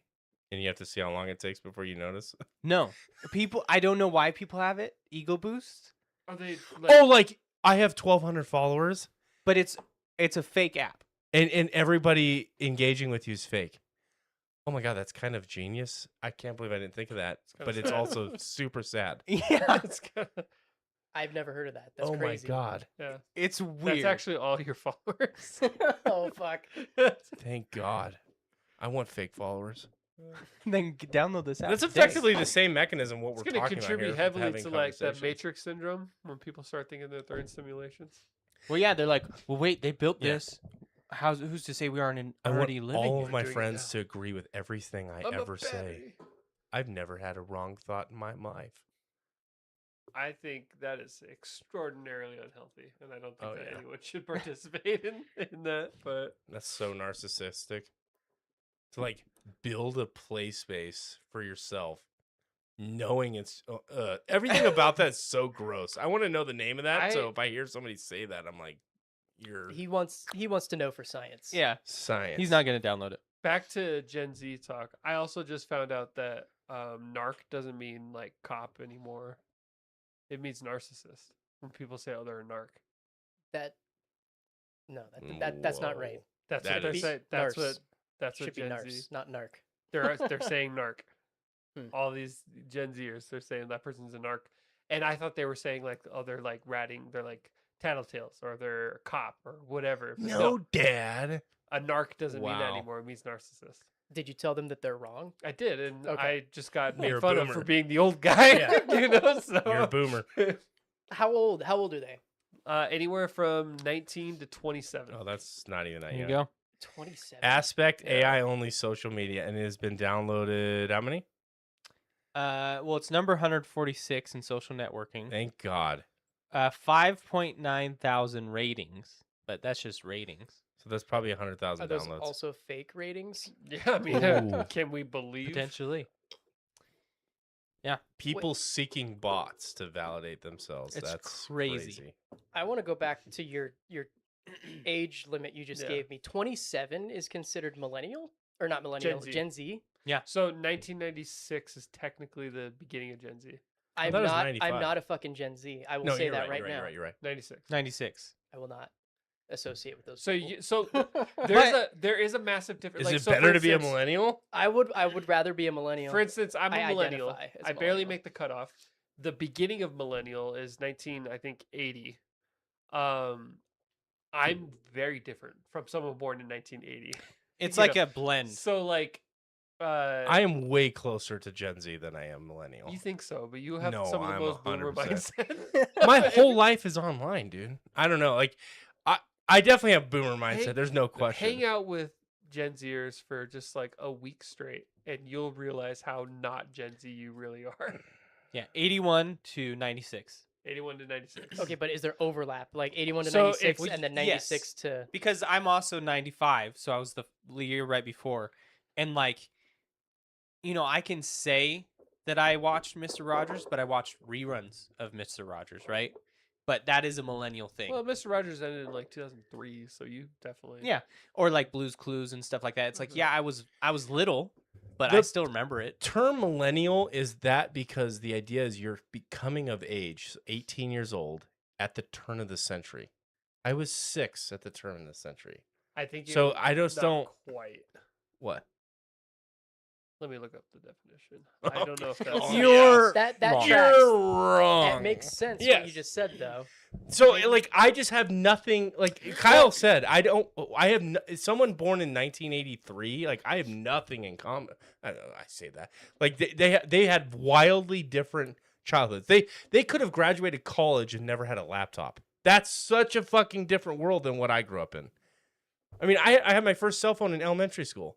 I was playing online video games in 6th grade. Like, like basically World of Warcraft in 6th grade. So we would then need to narrow Put thousands down, of hours into and then that. we would be like future millennials, futuristic. Like it would be you some still subtype. remember, categories, You still yeah. remember what it's like pre-YouTube. Like you remember like Sure. before smartphones were a thing. You remember Yeah. like when all this stuff was developed. They have no memory of any of that. Like most of Gen Z. They grew up with a tablet in their My hands. like- my tell, or not tell, but it's Your like litmus test. my litmus test for if they're too young or not too young, but like That's great. Yeah, say that again. no, I mean I asked them, are you an adult? Careful, That's- Dylan, careful. not too young, but like where I'm like, oh, you're a baby. You're one of those. Yeah, is if they were alive before 9/11. Yeah. Because I feel like if you were, you still got a lot of the same media, popular You know what mine topics. is? I think how old they were when Skyrim came out. I don't know why, but that's what I think of every time. And there's some people I'm like, oh, you were 4 when Skyrim came out. So Dude, people who born in 2010 are driving. Don't fucking say that. No. you were 1. They were 1 when Yeah. Skyrim came out. Yeah, 9/11 was a huge shift, cultural shift. So that has a profound impact on like how When you use that as your litmus test, are you saying, because you said born before 9/11, that could be, August of, Well, yeah, or I do you still mean feel remember? I still feel like if they were born before 9/11, the world they grew up in was like the sunset of the millennials. So a lot of the media and the popular culture they got and they saw. They weren't fully disconnected. Like I feel like after anybody that was born after that, there's this disconnect from I don't know, the millennial generation. I feel like it's a harder disconnect. I think that going back to your definition of millennial, I still think you're wrong. I'm just kidding. I It's think fine. that turning 18 when whatever you did, when like 10, 11? 2011. that's still right around the turn of the generation. That's only 11 years removed from 2000. That's not like But when I when you think look of at it from the grand scheme of things. when I think of the groupings of Oh. Generation X, Silent Generation, Boomers, I think of the cultural experience of like what was your world growing up, Yeah. and my world was technology. That was my whole childhood. Rock Band and Guitar Hero and like You just listed that off a bunch of all. millennial things. I don't know if Guitar Hero and Rock Band are. yeah. Yeah. Guitar Hero 3 came out in 2007. Yeah, but Before so then iPhones. the Like, then a right around. millennial would have been almost 30. I don't know if that's like them growing up. An older millennial would have. Yeah, but that's what I'm just saying. I feel like culturally, We're older than that right now. yes. Yes. Yeah, we're old. But like imagine Rock Band coming out like right about now. Like that would be I wouldn't yeah. I Like here's what when I think. look at I don't think any Gen Zer would associate Guitar Hero with like their generation is what I'm saying. I think you're like millennial without even realizing it. He's a closet Like millennial. yeah, so if they were 30, right, when Guitar Hero came Mhm. out, we're 30. We played Elden Ring. And we're gonna remember that. Yeah. No, what I'm saying is you're part of a cultural. Like I grew up. To me, I'm having a hard. Like there's a Gen Alpha now. I don't know what There's the actually a difference Gen is. Beta just started. Is it Gen Beta now? Yeah. That so there's 3 now. Who's since- the broccoli hair gen? Is that That's Z. That's Z. That's Z? That's younger Zs and older alphas. Zoomer. Jesus Christ. okay? The Sorry, the I just needed to Mahomes get my haircut. definitions in place there. The broccoli. I have a hard time distinguishing between those generations because they look and feel so the same. Versus when I think of a millennial, I think of true 90s kids where you grew up with 90s cartoons and all that stuff. I don't feel like I experienced that. I skipped the whole cartoon phase. I really didn't watch a lot of cartoons. You're a special case, though. I jumped into SpongeBob, and that's about it. And which came out in '99, which is older. Than which half the came out people in I work '99, with. yes.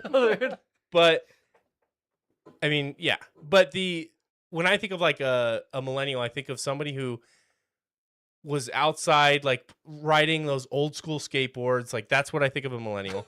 When I think of like Old school skateboards was Gen X.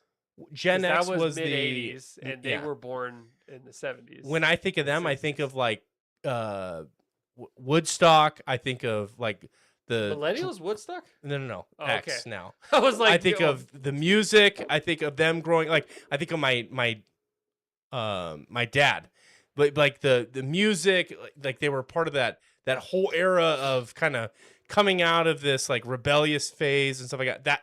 I think of that grouping, and then when I think of boomers, I think of hardened, World War by II. World War II. Even though they were the kids of that.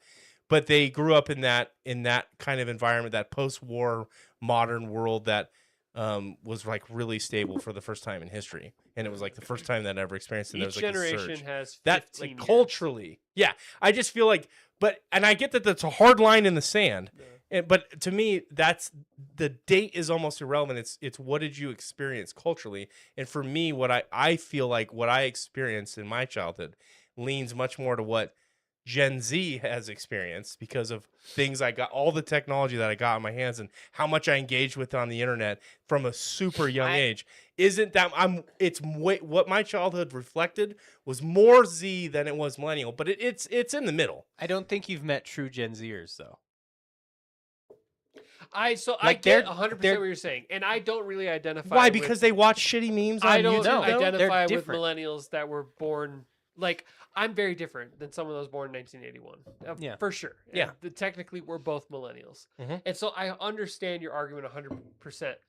But having dealt with like true Gen Zers, like day in and day out for the last like 5 years, it's one of those things. It's hard to explain unless you're in it how different. So you do you think feel? so? When does that hard turnover change for you? Is it literally 96? I would say no. No, I would actually say that everyone born in the 90s is much closer to who I am as a person. got Say it. mid 2000s. I would say like Dylan was saying, probably if you were born either at or around 9/11.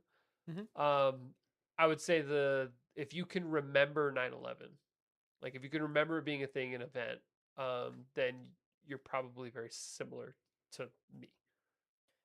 And I work with a lot of people on my team, and I have been for like the last 5 years since COVID, that are just, they're not bad people. They're just very different than me. The way they communicate is fundamentally different because of how they grew up with social media, with such a non-private environment. I feel like it's just it is hard to describe. Like you said, Kyle, it's like they're just different. Yeah. Their thought processes are different. The humor's The different. humor's different. There's some things I respect about them. They're very forward in how they stand Some up for things. themselves. They don't give a shit about their broccoli hair. I wish I had that kind of confidence. They aren't afraid to say when they feel like they're being oppressed or whatever. Like there's a lot of good things about like what they do. And then there's a lot of things that make me feel old when I'm with them. And it's just, I don't know. I think like if you were in the workforce with a bunch of Gen Zers, you might have a different opinion, because it's not just about like what you experienced growing up, like technology. It's about so much more about like their humor, the Popular type of, like, culture. pop culture, like the things that they're into are just like drastically different. Like, and just the fact that like you mentioned like Guitar Hero, like that's like you would have been roasted by a Gen Zer for bringing that up as like a, not that I, but that's what I mean. Yeah. But that being said, yes, like someone born in 1981 is a very different millennial than I am. They need subcategories. Yeah. We need a hair metal millennial, which is the Hair 80s. metal. Yeah.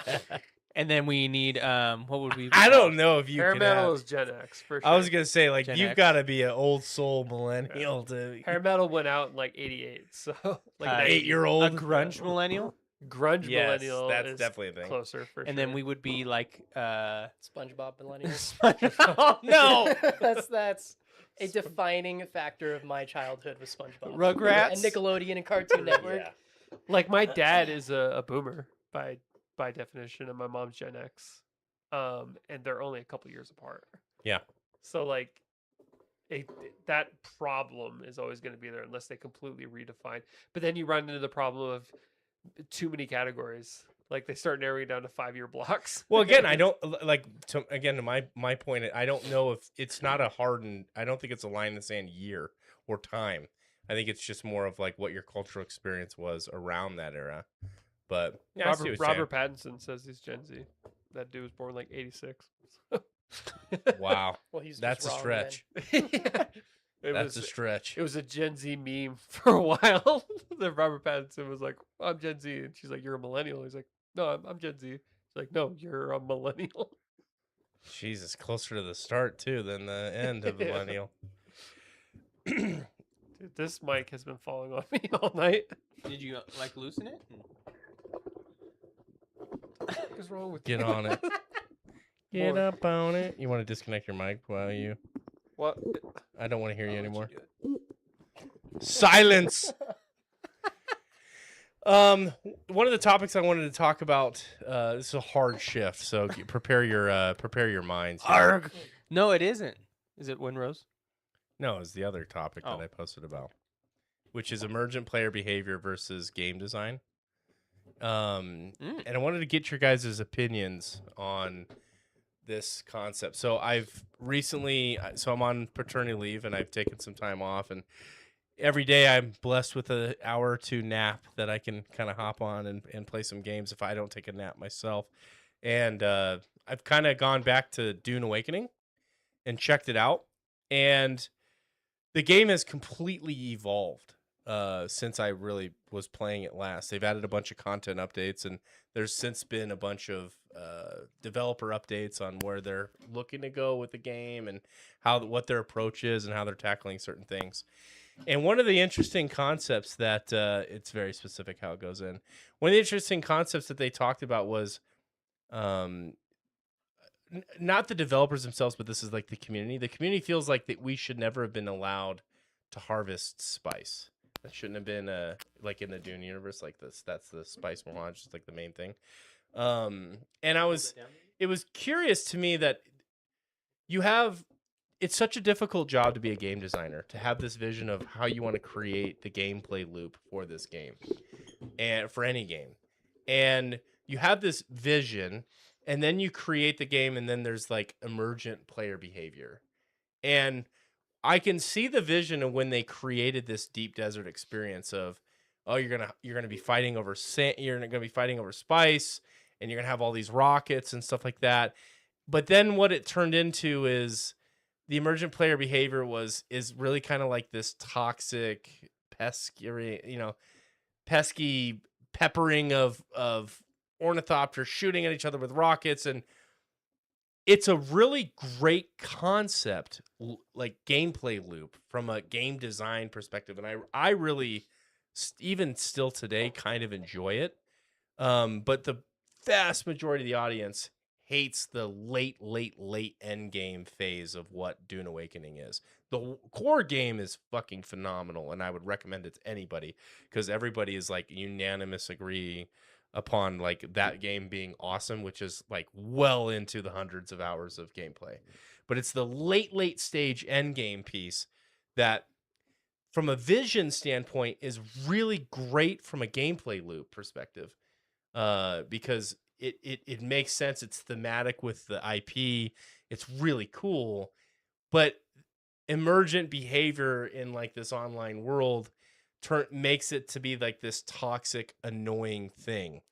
And so to really balance and change that, I think where they're going to go is they're going to kind of abandon they're gonna abandon that and move on and create new PvP gameplay loops, and primarily focus on a whole PvE part of the experience because that's what people engage with the most.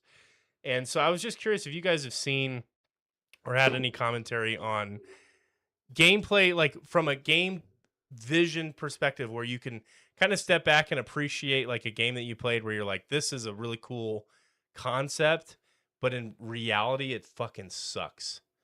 And because they're at like a crossroads of battling with the IP and staying on, like grounded in the lore versus it just kind of sucking and not being that much fun.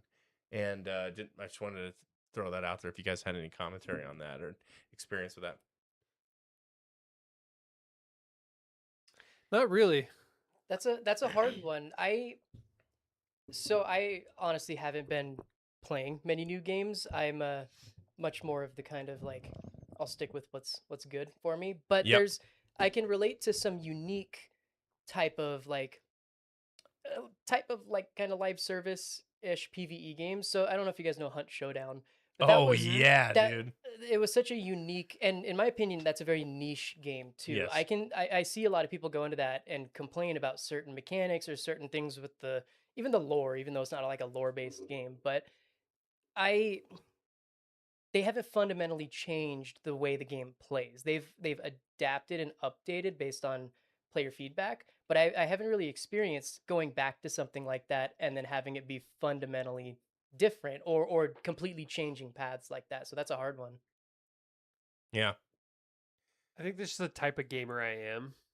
I mean, I largely stick to like just single player story experiences that. Well, but like even in Cyberpunk, is there Yeah. like a mechanic that you're Well- like, this is really a cool idea, but it's fucking lame to play out? Like the Mass Effect mini games, right? Like that you guys talk about. Like conceptually, those are kind of cool, but then in So reality, not on they're the fun. concept piece, but on the fundamental change, the leveling up system in Cyberpunk changed. Yeah, but like the game, it got better overall, but I can't think of anything. I can't think of anything concept-wise. that actually made me feel like, now this is, different than, even though the leveling tree kind of was reworked and changed by the time 2.0 launched. My experience, how I felt playing the game, didn't really feel all that much different from like 0.6 to 2. Like, so I don't know. Like, yeah, there was a lot of changes made, but I didn't have that kind of that experience where I came in like, I don't even recognize this. Like I don't think I've ever Well, dealt I'm- with that. I'm thinking right now from what you were mentioning, like with having it be a really cool concept on writing or on paper, and then having it either completely Just fall fumbled flat. or just not quite, uh, engaged properly. Fallout 76 comes to mind for that, but I have not gone back to that. I've heard it Yeah. got better over time, but I remember being hyped for that game. I'm like, holy shit! Like Yeah. this is such a cool concept, especially in the Fallout universe where there's such an opportunity for lore and all the Yeah. different ways that they could go. But I remember playing that on launch, and I'm like, wow, this fucking sucks. No NPCs. The way that the arc went, it was not traditional Fallout, and I think that's Right. kind of where me and a lot of people, we were expecting something. We had the core like, hey, this is different. It's going to be like multiplayer. There's going to be more into base building, things like that. I don't think it was executed properly. Again, I haven't gone back to it. I have heard, but that's really the only thing that comes to mind for having something fall flat.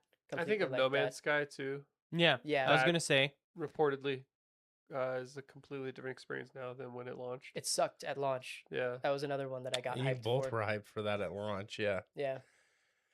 Yeah, and it's interesting because I'm a fan of player friction in games because I think that that's how you have a rewarding experience is when there's the right amount of friction. It can't be too much where it just becomes like this grind fest that is super unsatisfactory. Yeah. But if it's the right amount of friction where you're like, okay, I'm happy with this. Like I think Elden Ring does a really great job of balancing this where there's the right amount of friction of difficulty based on where you're at in the world, but then you can go and farm levels if you really needed to like help push you over the hill to go and kill a boss or whatever. And it feels tangible to be able to go and target farm and repeat, kill these 10 guys, sit at a bonfire, 10 guys, and level up that way. Like you can see the pathway for that, and it's like the right amount of friction. It's not super punishing if you do it on repeat, but you can do it as a gameplay pathway. What's interesting to me is this whole loop was designed to have some friction. Like harvesting spice should not be a free thing in it. Like that is so fundamental to the Dune universe. And so it's meant to have like war waged over it, but the way that it's realized is really lame because the setting is you're in the middle of a fucking desert.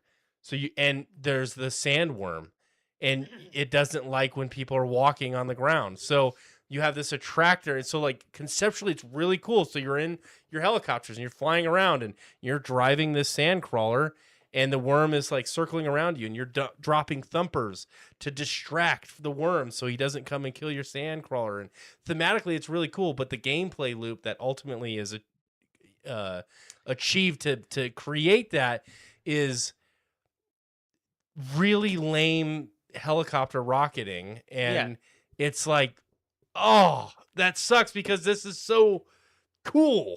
I got one. Okay. Zenless Zone Zero. I knew you're going to go to one of those games. Because it's a live service game. So Yep. and that's the thing is like me and Kyle typically don't play, those online games, and that's where you would have this evolution. But Zenless, when it first came out, it had so it was called TV mode, but what it would be is it was like a top-down grid type movement section where you would go between TV sets, and it would tell you the story in text, and it was like a maze, right? And you would navigate it as a little TV. And then when you got into the combat, the screen would go into the TV, transition to combat. Well, a big portion of the audience hated it. And I think it was because of how they implemented it, not because of the concept itself.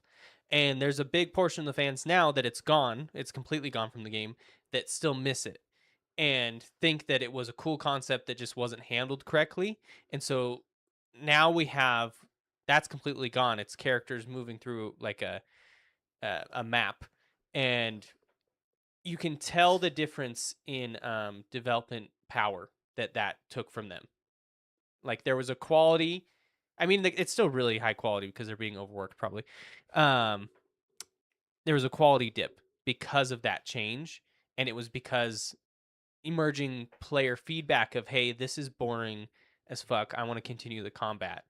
And they completely dropped the concept, which I hope Dune doesn't do, because Zenless completely said, okay, you guys don't like that? We're done. No. Versus a lot of people and myself agree that they should have took feedback and worked on it, because it was a good system. It was just imperfect. Yeah. Well, I think what they're going to do is, and they're teasing this with their next update, is apparently the polar caps of Arrakis have ice, and so we're gonna go to like a different biome entirely and experience that. And so I hope that they come out with a new way to harvest spice at scale, so you can serve your whole guild with a bunch of spice, but then introduce other PvP elements, like maybe some ground attacking stuff. Maybe you can't even fly an ornithopter or whatever. But yeah, okay. So that is exactly the kind of example that I was looking for. This isn't Yeah. like 100% in that realm, but one thing that comes to mind with Cyberpunk is the brain dances. How they did nothing to that, and that's like the most boring part of the game. I turn In on TikTok while concept- it's going. In concept, it feels like that should be fun.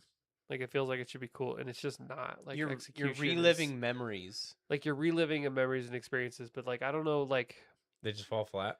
there's something about the way they handle it. It's just it feels like a chore. It's a task. It feels like you're just forcing yourself to get through to it to get to the good parts of everything. Well, especially replay. I think if they would have just had an option Like a to skip, function. because there's an option to skip the tutorial one, but there's not an option to skip every other one. So if you do a replay, and you're like, oh, god damn it, because all the other aspects of the game are so Polished and good. polished and very, you can approach from different angles. You can in the middle of this quest, you can leave, do side quests. This one, no, you're locked into this like movie essentially of watching, and you do a playback, and you can only discover certain things at a certain time. So like, You have to like cycle through layers and you have to click on things, and it's just like an example of a mini game that just is Yeah. not fun. Like it just wasn't designed well. That reminds me of an same example, Ironwood. I know you probably from God of War Ragnarok. yes, So had that been skippable, the replayability for that for me would have been up a few orders of magnitude. Yeah. But that's thematically, I understand why it had to happen. I don't know if you guys have played through God of War Ragnarok, Yeah. not but you haven't. No. Well, it's an integral part of the story, and I understand why they had to do it, but the pacing is way off from what you just experienced the first half of the game. And again, it makes sense why they did it, but I fucking hated playing through it, and the replayability is just God, shit that for sounds me. like You- so many other games where you play as like a different character. that's and it. you're like, You play as Yeah. his son. "Fuck." You Yeah, of play as course, Kratos' yeah. Yep. son, and like this is halfway through the game, so your build's starting to come together. You know, like you're building towards endgame, so your Kratos feels fucking good, and then you have this little child. See, It's but like, you play as him before Ironwood, and I feel like that didn't detract much Yeah. away. But I don't know, Ironwood just really pisses me off. Yeah. They like did that in Witcher, but the reason they got away with it is because Ciri's Ciri was OP. fun to play as. Yeah. Like And I feel like it's short enough. Like that's the thing Yeah. about Ironwood is it's pretty It's long. multiple hours long. Yeah, and it's not like whoa. Yeah, it's and like in The Witcher, Fuck. you can pretty much as Siri, if you know where to go, you can kind of you rush could there. book through it in minutes. This like, no, yeah. there's dialogue, there's slow walking, there's riding an animal, there's like, and that's the type of game. That's why I love it, is because of how immersive it is. But it's like Oh, if should've all been an that option stuff to was skip it. optional, just like you can skip this. You know what mission. game that did that bugged me, which I don't know if you guys have ever played this other than looking at the memes, but L.A. Noir. Oh yeah, So the whole game you're playing as a character, his name's something Phelps. Why am I forgetting his first name? Michael Phelps. Michael? No. Michael Phelps. Officer Phelps. But anyways, you're playing as him, and then like the last three missions, The last the three? last three cases, you just don't play as him anymore. And you play as this other guy, Jack Kelso, who's not a cop. He's just like a Cole Phelps. Cole Phelps. Yeah, you play as this other guy, Jack Kelso, and he's not a cop. He's like a So the guy you built all this rapport with. Yeah, the he whole built all game. this rapport, and then in the last like 10 minutes of the final mission, you go back to playing as him, and then he dies. So- and it just is like when you're playing, and Jack Kelso as a character is not that. He's not even that enjoyable too.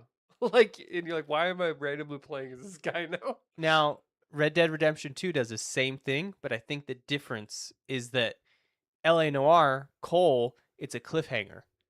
Like when you switch, like he's captured. Mm. Versus Red Dead, Well, he's not even captured. It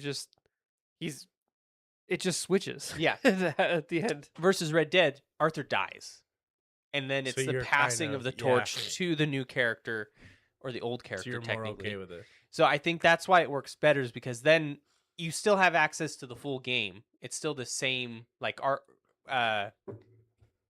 what's his Arthur Morgan? no, the other guy. John. John Marston. John plays the same as Arthur. It's not like And he's a in- loved character because he Yeah. was the star of the first game. So, So you're totally okay with it. Yeah. yeah, you have access to all. I can't remember if you have access to all your guns, but I think you have access to like everything. But even with that, so there are still like a subset of people that are a little critical of, because they did that exact same thing with the first Red Dead, is they kill off the main character and then you play as like the secondary character for the last portion. Jack. And what's funny is when the game came out, they're like, "Oh, John Marston's in the game, but he's not the main character." Everyone bitched. They're like, "What the fuck? John Marston is like, he is Red Dead. He's this. He's that." And then when the game came out and Arthur Morgan was just as good as he was, all of a sudden they're like, "I don't want to play as John. I want to play as Arthur." There's a whole like argument Shift. about that whole shift. But Rockstar is admittedly very good at creating characters.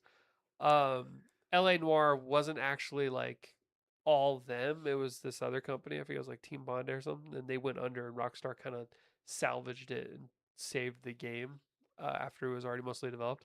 So that's kind of like the black sheep of the Rockstar family, LA Noire. But I actually still really like I don't know. I think the ping pong game, I don't even know what you're talking about. Rockstar Tabletop Tennis. Oof. When did that come It's out? the I'm- first game they ever made. I'm legit. It's a like it was a full release. 2024. We got this before GTA 6.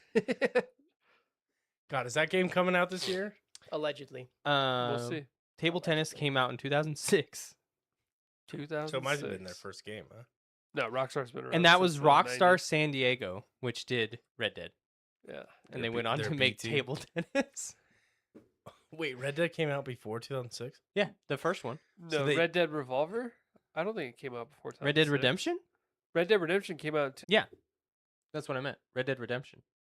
Red Dead Redemption came out 2010. Yeah. You said table tennis came out 2006. Yeah. So, oh yeah. So I guess they worked on this. This was them So getting they- used. Yeah, to... I was gonna say.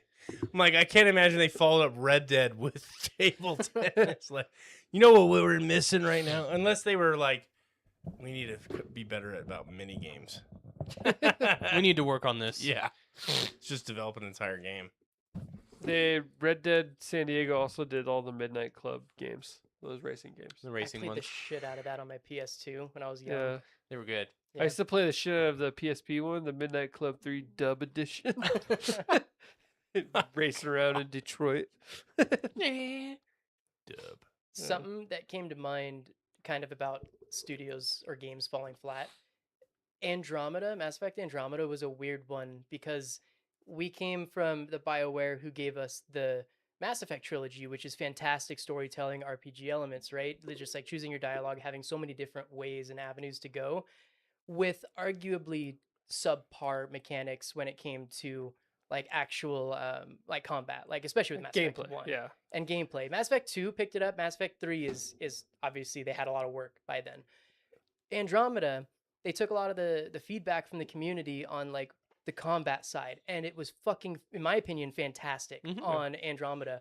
And the story was just absolute dog Just shit. completely fell apart. Where they They just sacrificed Don't get these everything. boys started on completely Andromeda. dropped the ball. Like we're supposed to be invested in characters that we have no relationships or knowledge of, and the whole dynamic was just off. But they excelled on Yeah. the other part. It plays the best out of all the Mass Effect games. Yeah, and No doubt, no question. that was just a It's the worst weird- one though. Yeah. It's because that's not what Mass Effect Undoubt- is. yeah. And so like Yeah, we liked the concept of the gameplay, and then because it failed, we didn't get that concept sucks. until maybe the new game. But If that one ever comes out. I have no faith. I have in- hope. I'm more excited about Exodus, and they've been releasing a lot of stuff lately, like All the gameplay teasers? teasers. I'm and, excited Exodus. about Exodus. I'm not familiar. it's a whole genre. We'll have to Fine. watch some trailers after. We're gonna this. blow your mind. Oh, So- fuck. All right. It's developed by Is it Casey? yeah, so I think Casey's leading it, but it's developed by the original team that did the first two Mass Effects. Okay. It's like a hard sci-fi set 40,000 years in the future. Reason that's been so long is because Earth died and they had to travel the solar system through traditional means because FTL isn't invented, so they haven't figured out a way to do that. No, I was wrong. It's Drew Karpyshyn, So Drew Karpyshyn was the writer of James the first Olin, two Chad Mass Robertson. Effect games. I think But anyways, they've invested a lot of time and resources into creating this, and they even hired, I'm forgetting Matthew the name. McConaughey. Matthew McConaughey is randomly involved. I don't know to what capacity. He narrates some videos What every is now he and then. not involved? But they hired an author, and I read the book that dropped like an 800-page book in a series that's going to predate the game. Wasn't it called like the Andromeda? So the Archimedes engine. So Exodus, the Archimedes engine. I never even reviewed it on the podcast. It was a good ass book. But the lore behind it is really exciting, and the game looks fun, and I think it'll be pleasurable to old Mass Effect fans. It's called Exodus. Yeah, It's called What Exodus. what stage in development we talking? coming here? out this year? we have gameplay. Holy shit! Really? Yeah. Like we have actual gameplay, not just cinematic. They're also doing a movie or something too, How right? did this fly under the radar for me? Didn't we talk about that? It was some other multimedia project. I can't remember if it was. Archetype. Okay, so it did get pushed to spring 2027. Damn it! Yeah. So we're looking at So a year. a year from now, but they have released they've released a lot of gameplay stuff, and it'll be yeah, we'll have to look into it off stream or just watch a couple trailers, but it after reading the book and getting excited in the lore. Sorry. pretty much. Blue I'm ladies. surprised I haven't seen anything or heard So, anything on it. What's interesting about that is there are quote unquote aliens in the game, but they're not like actually aliens per se. So when Earth died, they sent out. I'm boring the podcast right now, but when when No. Earth died, they basically sent out these arc ships to travel in all directions, just to hope to find something. And then once, Interstellar. yeah, and then once one found something that they can colonize, they send out the beacon that like gets sent to all ships. Interstellar. That's totally Interstellar. Yeah. It took like 40,000 years for the first like Colony ship. to find civilization. They found it, sent out the beacon. One that went the complete opposite direction Turned around. turned around. So they now went 40,000 years this way, turn around, have to go 80,000 years to get to where they need to go. So it's like 80,000 years in the future. You play as one of those people. So by the time you get there, humans through like evolution manipulation and stem cell and like all kinds of shit, they're unrecognizable. And they look at normal humans like second class Like life monkeys. forms, like monkeys. And you're playing as one of those. And so like all these alien looking things, that's actually just evolved splinters of humans that went different directions through like Well, evolving into certain And then there's ways. even And the animals that the like animals that have are sentient now. So the lore behind this is extremely fascinating, Hmm. and it would make for it's going to make for a fun game for sure. You said something, just a random fun fact that's a little off topic. 40,000 years is the time it's going to take Voyager 2 to be closer to another star than our sun. Just a random fun fact. of the day. Damn. You're welcome. Damn. These ships are moving at near light speed, Yeah, so so like that's going to get them a little further. yeah, so they're further than that, but they're still not surpassing light speed, so that's still just a very small pocket of of the universe. That's such a cool concept. And it's you said it got delayed to next year, but there's Yeah. like gameplay and trailers. There's and stuff on gameplay it. and there's trailers. The cinematics so far have been really like exciting. Is 'Cause it they're- generations Well, later they're- on these ships or what? Yeah, are they generational ships Like- or are they cryo? Yeah. So Like, is it the original explorers showing up 80,000 years later, or like there's cryo, but there's also like generate like s- I think if I remember right, only like the uber elite rich could afford cryo? cryo and stuff. So a lot So- of people lived and died on these Wow, ships, you're getting yeah. like thousands of Yeah. generations. And then they have And it's already when this happens, it's already like 1,000 years from now. Like so, it's already in the year 3000. So they're already advanced by the time they even do this. besides that part too, they're also leaning heavily into time dilation in the story. And they've been talking about how you'll make a choice, you'll have to jump somewhere, and when you come back, now your choice is reflected like as in like I don't who knows like Yeah. there's a president you get elected and he's the worst or one that's the we best. we know nothing really about the story, but like there's parts of it that looks like a younger you's talking to an older you, and like Well, and then there's a romanceable character. And there's a mission where you have to leave somebody behind, and you can leave your romance behind, and when you come back, they're like dead by a couple generations, and so you're like, it's tragic. I'm gonna temper my expectations on like how much choices will affect like the world and things like that. But story wise, I think it'll be fun. It's a cool when it setting. launches, It sounds yeah. like a really cool setting. So Yeah. I'm gonna have to do some research on that. The other one, have you been paying attention to The Expanse? Yeah. That one looks pretty good too. Yeah, that one looks good too.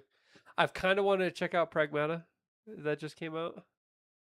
Big Dylan's been playing that. It's Oh, Capcom. Yeah, Yeah. I want to do that one too.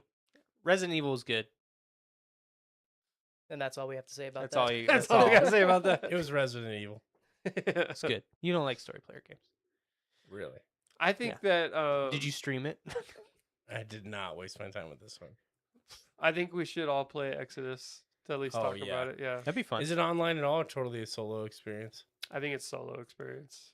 I don't think that they haven't really talked about it. If it is, there's a Like a joined co-op? yeah.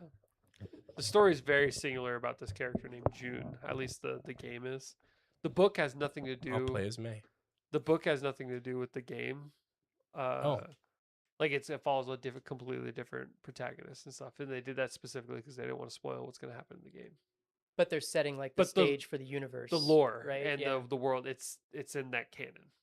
Yeah, and it's a Sick. fat undertaking. The only reason I did not read that traditionally, I listened to it on the way to work for like a couple months until it was Oh over. my god. Yeah. I'm gonna have to look up more on that game. I feel old now that I don't follow all the new shit anymore. Oh, it's hard to keep I up, always dude. just hear about it like through Well, somebody. I It's never too much of it. Yeah. And a lot of it's disappointing. Yeah. Mhm. Like High Guard came out, was canceled. It's gone Did now. you play that? I did. I'm one of the few people that has an achievement from High Guard. Wow. I didn't know you played it. That's It was fine. free, and Malachi talked me into it, and I was Uh-huh. like, Yeah, it Malachi, seems that makes sense. yeah, I was like, this. Layman Malika. We played it once, and then me and Carlos played it with us. We hated it so much, me and Carlos, that we're like, Malachi, we will help you buy Helldivers, and we're gonna play that instead. We'll sell you money right now because this game is shit. Helldivers is fun. Wow. So that reminded me when you asked me, it was just like a few weeks or a month ago. You're like, "Have you heard of Helldivers?" And I'm like, 2026. I'm like, that shit came out like a while ago. Yeah, like yeah, I've have heard, you heard of of it? But it It's is pretty fun. good. Yeah, I remember we played the shit out of that. When was that? That was a few years ago now, wasn't it? Or am I just misremembering that? No, it's like A year at least, I right? thought it was like At 2024. least a year. It was. There's Helldivers. This is Helldivers 2. Yeah. Helldivers 1 Yeah. was nothing like Helldivers 2. Have you ever looked at gameplay of it? Hmm. It's a completely Isn't different game. one like a top-down type? It's a of- top-down like real-time Jesus. strategy. yeah. game. Wow. It's completely different. Helldivers 2, I don't even know why they called it Helldivers 2. Well, Because the stratagem. it's set in the same like universe, but it's Yeah. completely different. That's your strategy. You just call down a. Wow. It's like Age of Empires versus, you know. It is a fun game though. I always had a difficult time with the stratagems. I'm just not that coordinated. with doing I that. know you gotta like. I'm while pretty you're sure sprinting. Carlos has shortcuts. Sometimes when he pops one out, I'm like, you have a button that does it for you. He's just that good. He probably does have a macro. I mean, those are super easy to set Yeah. up on PC. Why? Because like, how would you know when he started it and ended it? Like, Well, like for example, if I'm Deploying next to him- now. Done. Yeah. Like, yeah, right. no, like he announced I'm doing it now and I'm done. You can hear That's how great I am. the when a tapping. character dies, I'll be on it and I'm right next to him, and he gets it before I even get like two I of the see. entries in, and I'm like, that's about the same speed as a keyboard. Is know? revive your teammate the same key binding? Yes, Okay. Or same mac? Yeah. I think it's like Down, left. down, It's up, four. yeah. It's four things. Doot, doot, doot, doot. But yeah, so I'm sure he's macros. Windrose, you gonna tell us about? Windrose. I sent you guys a link to it. Did you guys look at it I did. at all? This fucking. So let me give you the background. I hadn't heard of this. This It's is a pirate game. It's a pirate game. It just came out. It's in like early access. What's fucking not these days? But I don't know what stage of development. I don't know how much development is left. I have not like researched the site. I'm not doing an update as to what the hell the game is. Playing the game, fun as fuck. So it was my birthday a couple days ago, and a buddy of mine bought it for me on Steam. He's like, "Hey, come play with us," and I was like, "Fuck, all right." I was like, I have to play it now because you Yeah. bought it. for So you, yeah. I checked it out, and I liked it way more than I thought. First off, the combat is really tactical. For a pirate game, you think like it's gonna be kind of cheesy and it's all gonna be sea based. The land-based combat is really fucking good, and it's dangerous. So you basically you buy like a private server, and then the server itself scales off of how many players are logged into it. So even if you're doing stuff together or separate, everything scales more difficultly. And so it's really kind of this interesting dynamic of balancing players and scale, and doing stuff together versus separate. And it's actually kind of I like the concept a lot. But you basically start, you've got nothing, you craft a couple things, and you have to like kill a boar, and the boar just like fucks you up. You can only take like 2 hits, and you're trying to figure it out, and it's wonky. But then the game sort of unfolds, and it's very similar to like Dune Awakening, Rust. Minecraft, you build your own base, you gather resources, you build your own base, you do all these things, and you end up going from like a little dinghy to like a full pirate warship.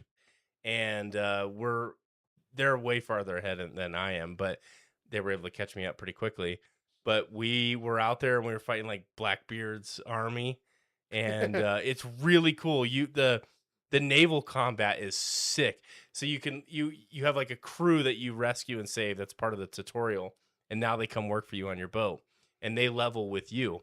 And so you go out there, and they've got like a ton of different sea shanties that they'll sing to you, and you're just going to like naval war, and you're like sailing towards these Blackbeard raiders and stuff, and they're singing, and it's fucking epic, and the sea shanties are hella good. They're probably so AI generated, but they're so good. It gets you right locked in the moment, and then so what happens is you have to disable the ship, and then you can hook to it. And you hook to it, and you have like this moment where you're lined up with your crew on your boat, and they're on their boat, and you're like talking shit, and then you send your crew over there to attack, and you join them, and you have to like fuck these pirates up to steal their loot, and then you basically steal their loot and then sink their boat, and you just keep that's like the gameplay loop, and you go out there and you mine and you farm all these materials on land, and it's fucking fun, man. Yes. It's fun. So what you're describing is how Sea I of felt Thieves? about Black Flag. Yeah. And so like imagine that hype. Like I mean, I bet they're pretty similar. There's definitely improvements. But imagine Black Flag, and then you hear that the developers of that Windrose are working on one that isn't tied down to Oh, sorry, I can the move. Assassin's Creed, label. It's just going to be its own pirate Yeah. game. And then And you then get Skull and Bones, yeah, I was just gonna and it's say. just like Ass. I didn't even hear about that. I know It Sea was of so Thieves. bad it was dead day one. Yeah, so it was the same. Did you ever play Assassin's Creed Black No, Flag? I never got into that. One of the franchise. best pirate games out there. Like it's an alright Assassin's Creed game. Pirate game, amazing because you can do the same thing. You disable. You have to turn. The combat is really, it's simple, but it's also complex because you have different type of cannon fire. You have to aim the boat, and there's waves that you have to like time and shoot across Yep. the waves. Yep. And then you disable them, and you have to. And then you board. And when you board, it's your crew versus their crew. You're killing people, and you could even disable them. Swim over by yourself, kill everybody, then board. I would do that all the time. But that's really cool. I'm pirate games to me are an undertapped resource, especially ones like Black Flag, because I think that was I don't know why they messed up that recipe because it was perfect. It was set in stone already. Yeah. I mean, like, just copy that and just and scale it. scale it, take away the Assassin's Creed part, you're in. So this game, the building in it is so good. It's really, really good. The crafting system's really polished, simple and straightforward. Is it first person, third person? Third person. It's third. Yeah. And maybe I don't know if there's a setting for first person, but I had way more fun than I thought I was. I was kind of like, oh, pirate game, like, sea combat. It's fucking good, man. It's super good. There's a great fast travel system in it. But it's that early you access, explore. right? Early access, PC only kind of thing. But yeah, I don't know. Again, I know nothing about the game. I don't know. Is it a beta? Is it early access because the game's gonna full release in a week? I have no idea. My So- buddy just gifted it to me. You said Blackbeard's army. Is that AI? Like, is it PVE? It's all PvE. Yeah. All PVE. Yes. I think the idea is when the game full launches, there might be some PvP stuff, but I haven't seen that vision. So yeah. when you said that the more people that get on a server, like the server scales, it's the PVE that scales. Yes. There's no combat at all between. There's no players? combat at all. No. Huh. It at least from what I've seen now. I don't maybe there's a private server. 1,000 players. Maybe there's a private server that you can rent and you can make it PvP, but yeah, I mean there's 100,000 That's people playing crazy. this game right now. And I had no idea. I never really even heard about it, never got excited about it. But when I was playing it this weekend, it was I probably was playing it right during that peak. It's so good. It's polished. It runs really, really well. And it's fucking fun, man. It's an Unreal Engine game. Oh, sorry, dude. I was like trying to move up, and I think I made it worse. Just squish him. So I'll have to look at that too. yeah, I don't know. Like I said, I don't know if it's an online co-op. It's kind of like it reminds me so much of Dune, just with the sea themes, and it's fucking good, dude. I love good It's sea so shanty good. too. You said the sea shanties are The top sea, notch. I thought they were gonna have like one banger in there. There's like 8, and you're out there and you're fucking like, yeah, dude, I want to drink some rum right now and just fucking murk some guys, man. It's so much Kraken fun. Express. I hadn't actually heard it until you posted it. Yeah. I looked at it. It doesn't really. I hate. I've talked about this before. I hate sea games. I hate controlling ships. I hate like it just. Why? I don't know Sand. why. I don't know why. It just. That was my least favorite part of Assassin's Creed 3. And then Black Flag came out. It was all that. That's what actually put me off of Assassin's Creed. Just launched early access. Yeah, so the early access, I guess, is not because when I think of early access, I think it's a little different than like an alpha or a beta. I feel like that's like the full release is in a week or two. It looks like the rest of the game is going to come mid 2027 to 2028. So I don't know. Probably a lot of the end game stuff is not fully realized. The server thing, I think you can only have like 10 players on a server. So and I think you self-host too. I'm not quite sure. Damn, So it's already sold over 1 million copies though. dude, it's Popping off. it's a banger. It's so much fun. It's popping off. We got to build you that PC, Dylan, and then we can all game. Yeah, that'd be sick. Yeah.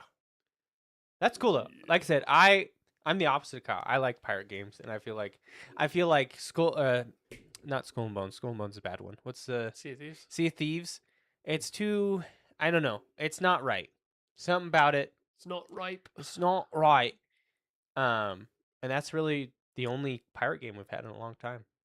That wasn't like Master and Commander or some tactical game. You're forgetting about Pirates of the Caribbean Online. I am. Play it all the time still. Was it Pirates of the Caribbean? I'm pretty sure Online? there was an MMO about Pirates of the I Caribbean. think there universe was. at one point. You mean Potco? Pirates of the Caribbean Online. Paco. Yeah. You remember that? Apparently, Elder Scrolls. Have you guys ever checked out Elder Scrolls Online? I tried to get into it. It was dreadfully boring. 2007, and it ended in 2013. Pirates of the Caribbean Online. Wow. So Guild Wars. It ain't no Guild Yeah, Wars, it's Elder Scrolls Online sounds so fucking lame. I've tried. I'm like, I've- oh, I feel like I could get into this, and then I look into how the game's structured. It's like totally pay to win. It's Really so- grindy. Yeah, I'm like, oh. Every That's- time I've convinced myself to give it a shot, I play it for a little bit and then I get bored and I stop. That's how I feel about. I feel the same about World of Warcraft. The one time I tried it, it felt the same. Yeah. What's the player count? CS For what? 600,000. Yes. 6GO is always 24-hour popping up. peak. Is Well, over I've a been million. playing the shit out of that recently. I just never realized How popular how it is. popular still. it is. Yeah. Most of the rest of the world plays this game to basically gamble. Oh yeah. It's a Dude, gambling all game. the time, because you can see it in the side chat, like even in game, people will fucking buy boxes like hotcakes. It's crazy, and I'm like, it's not expensive, but it's like $2 a piece, and I'm like, you just busted $50 on digital goods. Yeah. They're like, yeah. It's crazy. Give me that Same high you dopamine. get I've from- never understood that. I just play it for fun, and I don't know. I've never understood the gambling portion of like loot boxes and things like that. And it like, oh, this is a blue blade that has this durability on it. We need it. It's like, oh god. Ugh. There's so gambling is getting really popular because it's everywhere. My wife, Everywhere. my wife does Pop Mart. What's that? It's like the blind boxes for little plushies. Uh-huh. It's basically fucking gambling because Yeah. Yep. yeah, has quite a bit, and I've never understood the rush, but she loves it. Trading cards are having a huge surge, like Pokemon, football, baseball, all kinds of cards. You know who does trading cards that I stumbled on their TikTok live just randomly? Did you guys ever watch Pawn Stars? Oh yeah. Chumley. He does. He's trading- pivoted to a card channel. Wow. That's funny. I saw him. I was like, oh shoot. Well, what they're doing now, there's this thing called Whatnot. It's an app, and I have a friend who does it, and so I try to support him every once in a while. But they buy these card packs, like mega card packs with a bunch of cards, and he does all sports stuff. And the idea in NFL specifically, and the idea is what he does is he'll buy a pack of cards for $1,000, let's say, and then he will sell each football team. So, like, let's say he's a New York Giants fan, and I'm a San Francisco 49ers fan. He'll take the Giants team. He'll sell me the Niners team for $30 or whatever it is, and then he'll sell all the other teams in the league. So he'll sit there, separate them out. Kind of break even on the deck, or even make some money or whatever. No, he won't separate them. And then it's like Twitch, live on stream, open them, and any card he pulls with that team, he'll send you. Oh, It's a whole app, and it's a whole thing, and it's all gambling. huh. And like people are popping off because they'll like open packs and they'll sell these teams and making Wow. money and all this shit. And this Whatnot app is just popping off because you can like boost the stream just like you can on Twitch, where we'll host you on the home page for 15 minutes or whatever. And dude, and I'm like, this is fucking gambling. It's everywhere. That's definitely not my scene. But I buy the Niners teams. I like some of the cards, but I'm not like trying to build out a fat collection or anything. Have you seen like Kalshi now too? Oh, Kalshi's popping out. Yeah, Kalshi's Like- a great example. The where you predict. Bet anything. Yeah. You could bet on like the weather, what the weather's gonna be like tomorrow in Cambodia. Like, is it 75 or 76? If you guess 76, you're gonna win $500. I'm gonna give you 3-1 odds. And Yeah. 75. It's I like, watch a what the lot of fuck? like MMA and UFC and stuff, and they have like prize picks where like, Prize Picks is dude, everywhere. where you can bet specifically for like they got like a fight Everything. card, and so you'll like not only can you bet on like who will win, you bet on how they win, what round they'll win, how long it'll take to do that. And there are people that have lost like literally hundreds of thousands of dollars or have made hundreds of thousands of dollars depending on how they picked it throughout the card, and they have to choose like in a single card there could be up to like 15 fights, and they'll have to strategize through the whole thing and get some, and people feel like they're not gambling because they can like predict like if a good fighter they can like, but it's they're just they're gambling because if they obviously Yep. if an underdog wins and they gamble on that, that's way higher and stuff. But like it's insane how many people watch like UFC fights that aren't even really into fighting. They just are into, into betting. They're into betting. That's all it is. Yeah. Dude, it's everywhere. And in the NFL, it's the NFL has like ESPN Bet or something. Like the NFL has their official betting partners. It's or DraftKings or whatever the hell it is. It's so funny to me because like 10 years ago, they made such a big deal about staying the hell away from that because they couldn't dare have gambling influence the game, and it would make people question the And then integrity of the game. Saw that And then they saw They're that like, cha-ching. And they're like, "What? well, Changed in Actually." like 2 years, and now there's a betting commercial every freaking commercial break. I saw you're checking out Bongo Cat. Yeah, I didn't know what the fuck that was. A lot of these are like meme games, so I'm not even joking. You probably go into this game and you click left the and cat, right. and he makes a dancing thing. I know what it is. You control his arms and you play the bongo. So there's always an element of gambling with these. Probably as well. outfits or costumes. Exactly, Or, and you buy like these different things. Like these games were super popular. Multiplayer. When NFTs were popping off. Player. Meowty player. It's free too.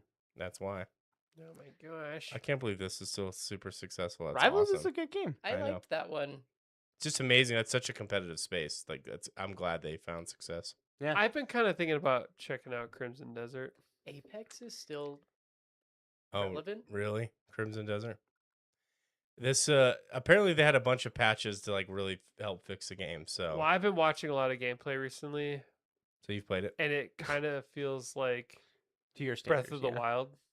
That's what and, I've seen too. It's like, very open, very Very open, very like do whatever you want type of thing. No real direction. But like I don't know, it just seems like something that could get lost in for a couple 100 hours. Yeah. But I think I might go to Pragmata first because it's like a tight knit story that I can experience rather than getting lost in some giant game, you know. You all right? it was just my headset. Or you could watch Project Hail Mary 3 times. Naturally. MMO 98 Ooh. Where? at the bottom, right there. Wow. Bite me Ooh. games. It's literally an MMO that Popping looks like it was built. off. Oh, goodness Oh, gracious. What is the oh, there's 10 photos? Like, whoa, whoa, whoa. The hell? Whoa. An incremental game where you go from small scale MMO development studio to a global market Oh, domination. so it's It's like You're a simulating Creating an MMO. it's real life 3, not Half Life. It's got horrible reviews. What's a question? That's 65.53. That's a D. That's passing. It's like close to 6, 7. All right. Where do people find us, Dylan? He is They a can- Gen Z. I What? fucking knew it. Yeah. I finally convinced him. I'm gonna That was just all start it took. You just gotta start saying random shit like that. I feel like 6, 7 is almost more of a millennial thing now. We stole it from him. I never heard. It's I not cool never anymore. once heard Huh? a kid say it. I always all I ever heard Oh, I was heard people lots of bitching kids old saying people it. saying it. Uh. I only ever heard old people saying, "What the fuck even is that?" And it's like, it is just that. It's fucking weird, and so that's why it's popular. But you're keeping the meme alive. It's rigatoni, whatever. You ever Skip seen the that one? toilet. Rigatoni pasta. It's this guy named something rigatoni, and he was like one of those. I heard that that's not actually the origin of it. There's multiple lores. I don't even know what they're talking about. Yeah, It's like my mind rigatoni went to Tony Marcus or the something. Worm, Yeah. so What's that? Pull up a picture of him. when you said rigatoni, I thought I about bet- Marcus the Worm. I bet if Marcus is fun. Rigatoni Tony, is that his name? No. Rigatoni Tony. What if you just do rigatoni? That's gonna Like that? bring up the noodle. Meme? Rigatoni pasta. Wow, Whoa. this is See, rigatoni. that's Marcus the Worm. Yeah. Rigatoni pasta. You know who I'm talking about, though, right? I don't think No? this is real. I Yeah. think you guys. This is like a Mandela effect kind of Yeah, I thing. don't think this is real. Somehow you I guys dreamed it up one night. You know rigatoni Tony. Like, I have fucking no idea who rigatoni Tony. is. somehow you know rigatoni Tony. You had a shared subconscious, and you just imagined the same thing. Rigatoni Tony. It's Rigatoni been Tony. erased from society. I'm gonna go deep. It's gonna be now. like that movie where that guy got hit on his bike, and then the Beatles didn't exist anymore. I feel That's like me right now. I feel like if I just searched his name, it would have popped up with 6, 7 everywhere, and it didn't. So Yeah. I'm telling you, there's multiple lore ideologies around 6, 7. Dylan, where can people find us? Hold Not under Oh. Rigatoni Tony. I don't care about rigatoni. Where can people find you? People can find me on YouTube and TikTok. I am the Reno Astro guy. I don't really go on Instagram, Facebook anymore, so TikTok and YouTube's gonna be the best place to find me. Hell yeah. Thanks for coming on tonight and talking a little Artemis. I will continue to look. But you can find us right here on YouTube every Tuesday, 7 p.m. Pacific time, where we come at you live, sometimes with guests. A lot of times recently with Yeah. guests. Now that we have Because we got the fourth mic, mic. Makes it easy. Hell yeah. and we're about to break the fourth wall. Like we haven't the entire Yeah, like, time. I was like, how do we break it even further? Like they are the fourth Like wall. that would be the weirdest podcast, like acting like no one's listening. Yeah. This would What? be like us actually off mic. Like imagine if we recorded into the mic, we just were talking that kind of shit the whole time, I bet there's a market for it. like a Truman. All right, this is how we know we gotta end it because this is we're We're getting out of into that- control. There's a market for This that. Like is that. Dylan immediately like we could capitalize. I think we can. I can All we flip have to that spend is idea for you. $100,000. But yeah, come check us out. Leave a Get like, 3 of your subscribe. Go buddies. check out Reno Astro Guy. Hell yeah! And yeah, see you next time. All right, with the good KD, you get the dub. Bye, everybody. Bye.